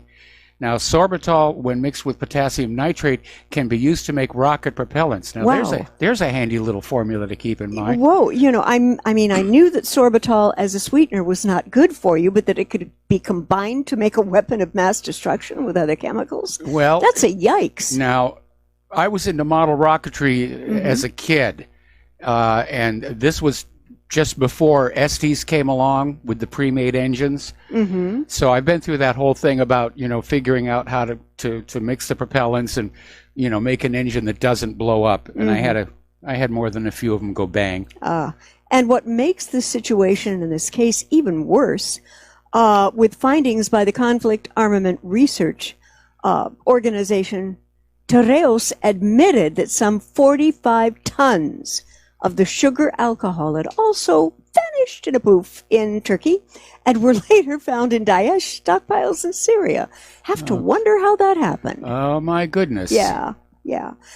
And in December of 2017, Tereos insisted it had suspended its sorbitol supplies to so-called high-risk areas shortly after the Mosul discovery in 2016. But recent investigations have found that sales to Syria were not halted the following year. Well, look, breakfast cereal or rockets, we're making money, Yeah. Okay. I'd kind of like to revisit, and you've been talking about we were talking about this earlier in the show. 737S. Apparently, there were optional... Actually, before we do that, we have a caller on the line. Okay. And Dustin in New Jersey, aloha, welcome to the show. What's on your mind? And don't forget, they also found NBC, nuclear biochemical warfare suits from Canada in Syria that the jihadis were using. And remember, they found chlorine-making machines from Michigan. They found satellite phones from France. So Britain, France, United States, Israel, Saudi Arabia, and Turkey was all involved in this operation. They all lost. Canada, probably mostly. Yeah. I mean, but at what cost, Mike? The Syrian people lost. Look at the cities. Oh yeah. Bombed into oblivion. It's like a scorched earth policy, basically. They destroy. It's going to take like a long time to rebuild. Some of the stuff can't be rebuilt. I mean, some of the antiquities there. Oh yeah. That were just absolutely destroyed for religious reasons. Oh, it's a temple to a heathen god or whatever the rationale. I don't remember the name of it, but there was this one really magnificent temple.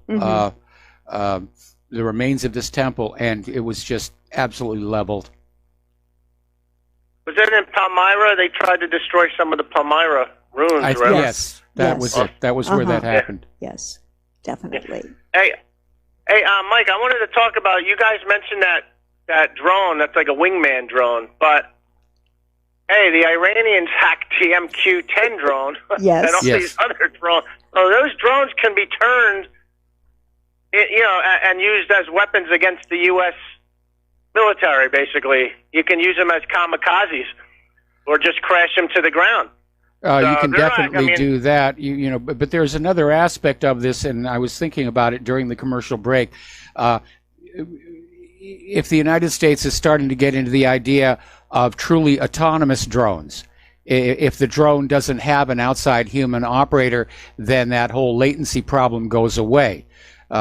It's just, who's going to write that software to fly this drone around? I hope not Boeing.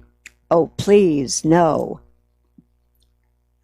But I just don't think it has the ability to calculate different scenarios, maybe in 50 years or something. But I just don't think the AI, the whole thing with the cloud, I don't think that's really here yet with the artificial intelligence flying. Wasn't that the sequel to War Games?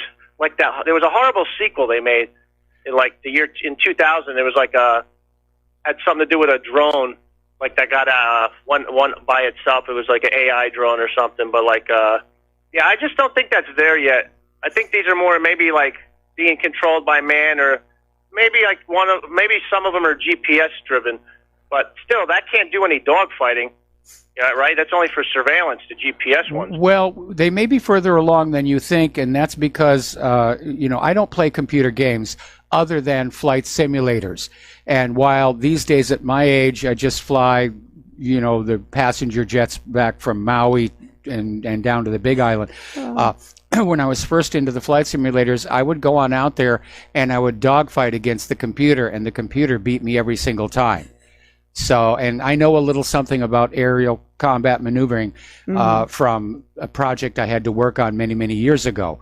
So I know the basics. And this thing still would get behind me every single time. Dustin, we got to take a break for commercials. Thank you for the phone call, and we'll be right back. Aloha, America. Welcome back to our show here. And before we get back to Claire here, I'm watching on the news, and I thought they would just mention the Mueller report was out, and that would be it. They're still going on with it. And they're making the point about no more indictments. Giuliani is out there saying this proves there's no collusion. Everybody's putting spin. But they're making a big deal about it now. And I think what the PR approach is going to be is they're basically, on this Friday, spring break time, when a lot of people aren't paying attention, they're going to just put out the news. This was all a bust. Yeah. It's a big nothing burger on a gluten-free bun. Okay. And they're hoping by Monday it'll just fall off the news schedule, and that will be the end of it. In fact, I would almost not be surprised if there was some kind of event on Monday to give the corporate media a reason to completely drop this story. Okay, we have another caller on the line. Good. And that's Mark in Philadelphia. Aloha, Mark. Welcome to the show. What's on your mind? Can you hear me? I hear you just fine. Okay, great. I didn't know if it went through. Thank you for being there, Michael, and I appreciate you discerning these things. I'm going to bring up something that's historical, and it's because I know somebody who's from this country called Liberia, in Africa. Yeah. And Liberia was formed as a colony that then became its own state, and I think that was Jefferson's idea. I'm not sure exactly about that, but anyway. There's a guy named Charles Taylor, and this is in the mid-'80s, and later he became the president of Liberia. And he was involved with that Blood Diamond War thing going on over there in Sierra Leone by proxy. Yes. He was actually purchasing arms and then supporting that whole deal, where the child soldiers. Yes. They were basically wiping people out. Now I'm not into the religion thing, but there was a guy here in America. He's still around. And did you know that he was buddy with Charles Taylor, and he was actually invested in that venture? Do you have any idea who that was? No idea at all here. And, you know, I've always been very cautious of that label blood diamond, because anybody who's in a conflict zone, they're going to sell whatever they can to buy their weapons with. So when we learn that ISIS is stealing oil from Syria and smuggling it across the border into Turkey, should we call that blood oil? Well, we maybe should, but we don't.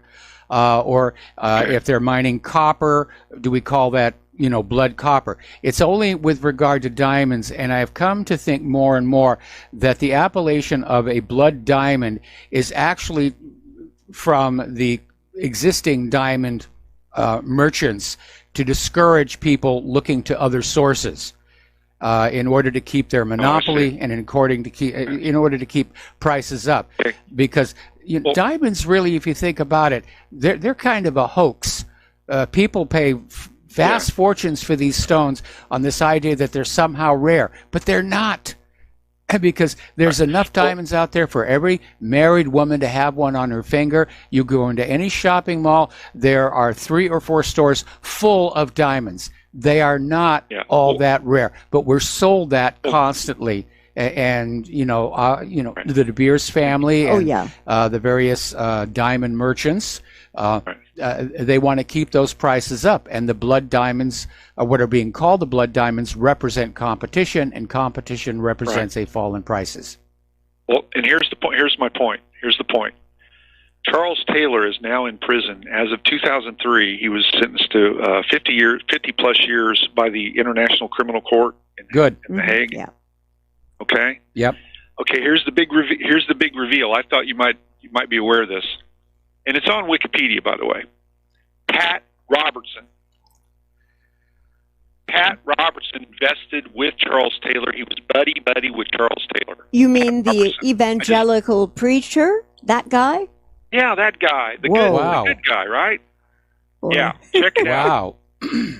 That's a shocker. Check it out, and listen to this. I happen to know a couple librarians, and when you mention Pat Robertson, the librarians, they know exactly who Pat Robertson is. They know who he was, what he was involved with the Charles Taylor thing and the whole thing, and they disliked Pat Robertson. And when I discovered this, I was like, wow, I didn't hear about this. And remember, wasn't Pat Robertson back in the 90s running for president? Yeah, he did briefly run for president. Yeah. How was this not revealed back then? I mean, I don't understand. I mean, he was involved with the whole effort that destroyed a lot of people and the child soldiers and all of that. I mean, it's just that's diabolical. That's anyway. But I absolutely check agree. it out. I just thought I'd share that with you. Thank you very much. Thank you. Well, thank you very much as well.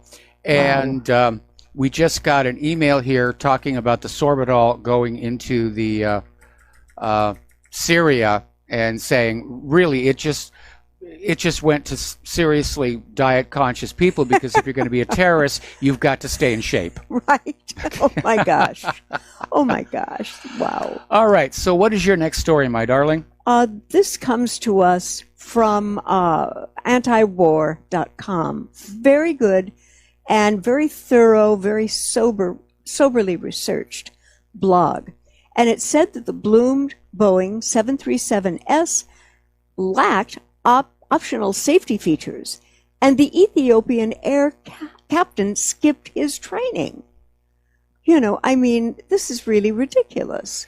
It is. Now, we did actually cover this a little bit before, and again, these were these optional features. They're pricey, and the airline management said, well, we don't really need to spend the money. And that's not the first time that this has led to a crash. If you remember that spectacular crash of a DC-10 at the Chicago airport that wiped out half of Playboy's management staff. They were on their way out to the West Coast. And the decision, there was a device known as a stick shaker, where if the plane was getting into a stall, it would shake the stick. and the airline bought one for the pilot side, but not the co-pilot side.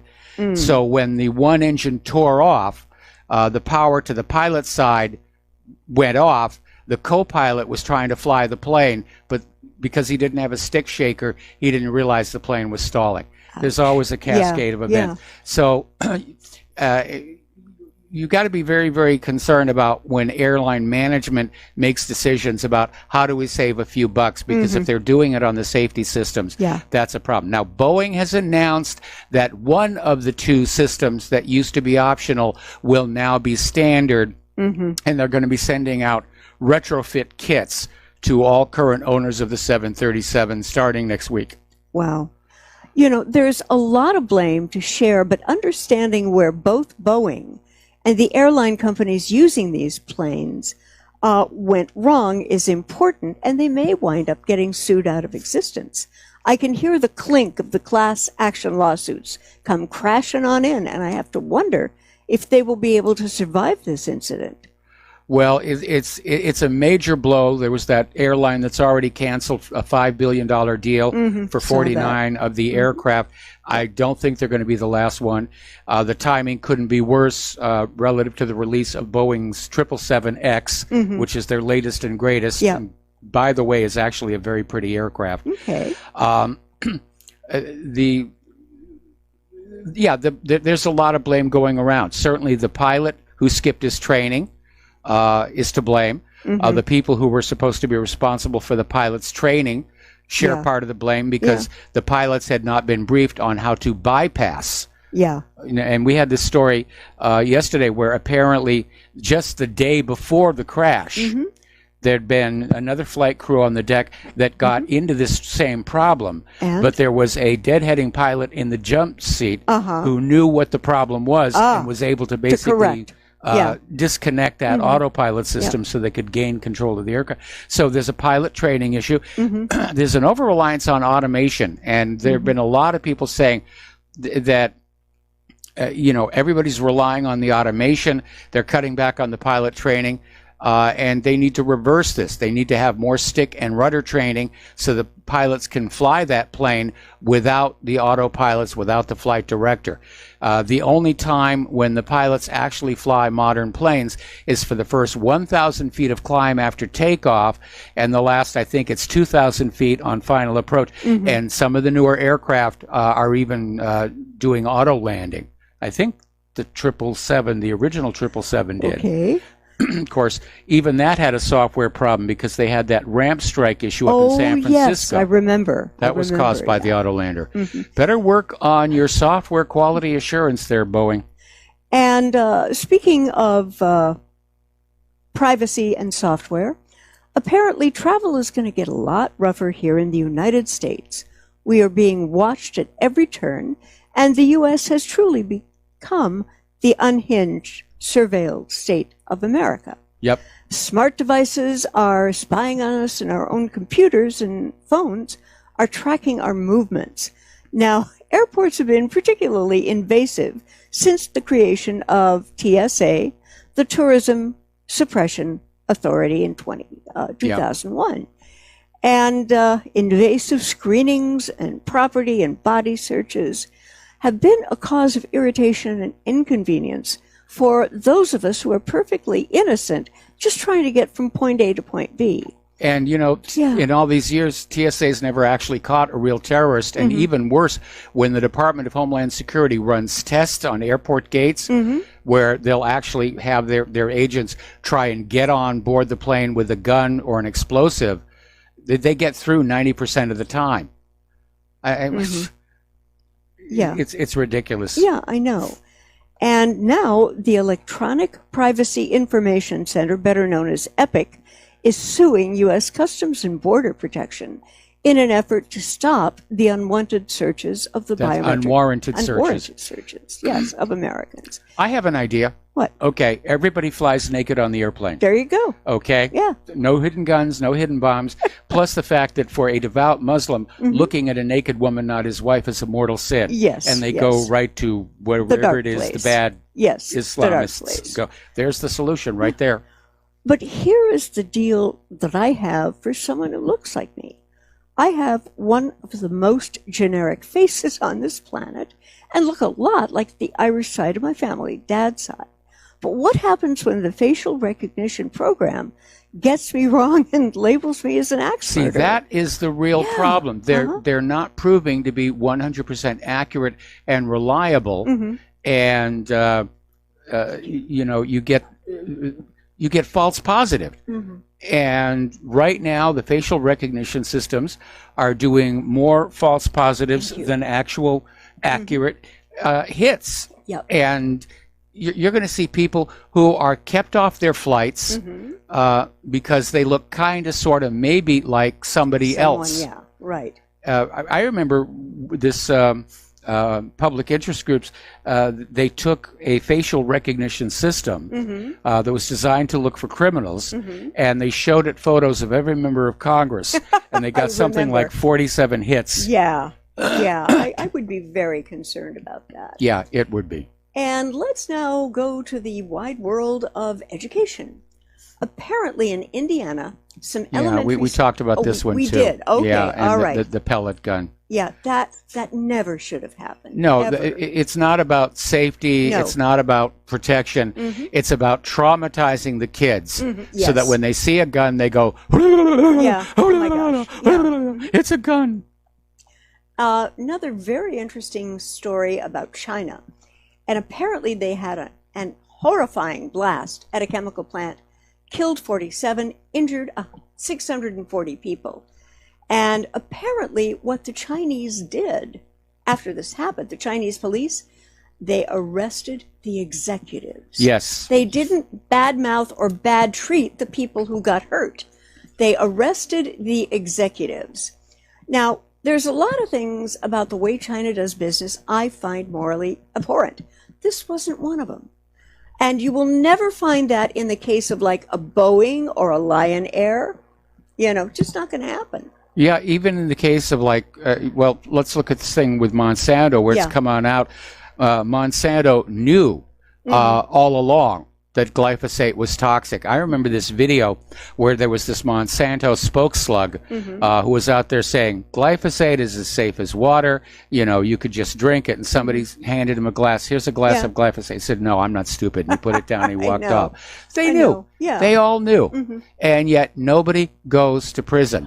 Yeah. And you look at places like Deutsche Bank, where their employees just seem to have this epidemic of walking off the top of parking structures.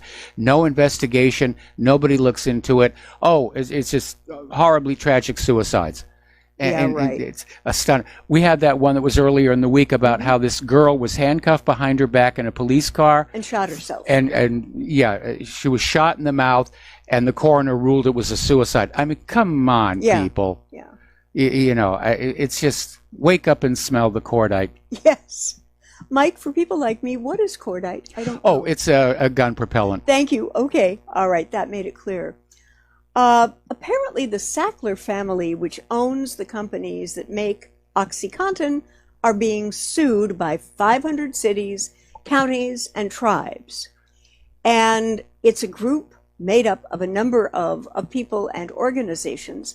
And they filed a massive lawsuit accusing members of the Sackler family, who own the maker of the opioid painkiller OxyContin, to help create the worst drug crisis in America. And that's exactly what they did. Man. And they were caught red-handed, incentivizing doctors to write these prescriptions. And it was, they had all this cheap opium coming in from Afghanistan. Yeah. And they got caught, and they should be sued, and they should be sued out of existence. They should go to jail. Now, some of these people actually have, because the top two executives of another much smaller, less legally protected drug company who were caught basically bribing doctors to prescribe their products did get sent to jail. There was that one doctor who was falsely diagnosing healthy people as having cancer to sell chemo and radiation. Yeah. They put him in jail for 45 years. Good. I think that was a good step. You know. And apparently about 8 people in this family made the choices that caused much of the opioid epidemic, the lawsuit says. And hundreds of thousands. I didn't realize that this was that big. Hundreds of thousands of Americans have died because of this? Yes. I mean, my gosh. You know, it's well, that does it. 15-day waiting period for OxyContin. We have to take another break for commercials. Okay. Back with the last segment of our program after these few words. Aloha, America. Welcome back to our show here. And a little bit earlier in the program, we were talking about spring break and how out of control it is over there in Florida. And I mentioned this video where there was literally this mob of bikini-clad girls just fighting each other, kicking each other. I mean, really wild stuff. And I said, what's going on here? And Claire's next story may be a clue. Okay. Newly prescribed ADHD medications may cause psychosis. There's been a study that has found that. Certain medications used to treat ADHD in teens and young adults are more likely to have symptoms such as paranoia, hallucinations, delusions, and hearing voices. Whoa, that's that is. Oh, that's not good at all. Oh my goodness, Adderall. That's a common one. Yeah, I mean, but researchers were finding that patients who had been newly prescribed amphetamines, such as Adderall and Vyvanse, were more likely to develop psychosis than those who received a prescription for the methylphenidates, such as Ritalin and Concerta. And this study was published Wednesday by the New England Journal of Medicine. And while psychosis with either class medication is still relatively rare by their numbers, occurring at a rate of 1 in 660 patients, experts caution that patients should know about the increased risks. Well, of course, long-term exposure to amphetamine, it's already known. It can do strange things to your head here. Yeah. And all of this is being done when the guy who came up with the phrase ADHD admitted it was a made-up disease to sell these very medications. And now we have yet another story about how these medications are causing this kind of harm. Now, I don't know about you, but 1 out of every 600 patients being driven psychotic, well, that's certainly enough to explain all the mass shootings and Alexandria Ocasio-Cortez. Possibly, yes. Okay. So, are we really drugging our entire planet? Researcher Dr. Lauren Moran, who is an assistant prof at Harvard, you have to think about it from the public health scale, she said. If it's a fraction of millions of people, that means that many out there could be having additional cases of psychosis across the United States, and that is a serious problem. That is a serious problem. And you have always, of course, the case of people who are driven psychotic who will never get back to the doctors because they've been in a car wreck or they get into an altercation with police and are shot dead or something. But, I mean, this is a red warning flag that we have allowed this pharmaceutical messing with our minds go just a little too far. Okay, there's the music. Time for Claire and I to get out of here and get something useful done with the weekend. Have a good weekend. Stay tuned for John Stadmiller. I'm sure he has lots of interesting things to share with you as well. Please donate to Republic Broadcasting. Please, please, please donate to whatreallyhappened.com. And thank you on both those And thank you on both of those here as well. Have a good weekend. Aloha, America.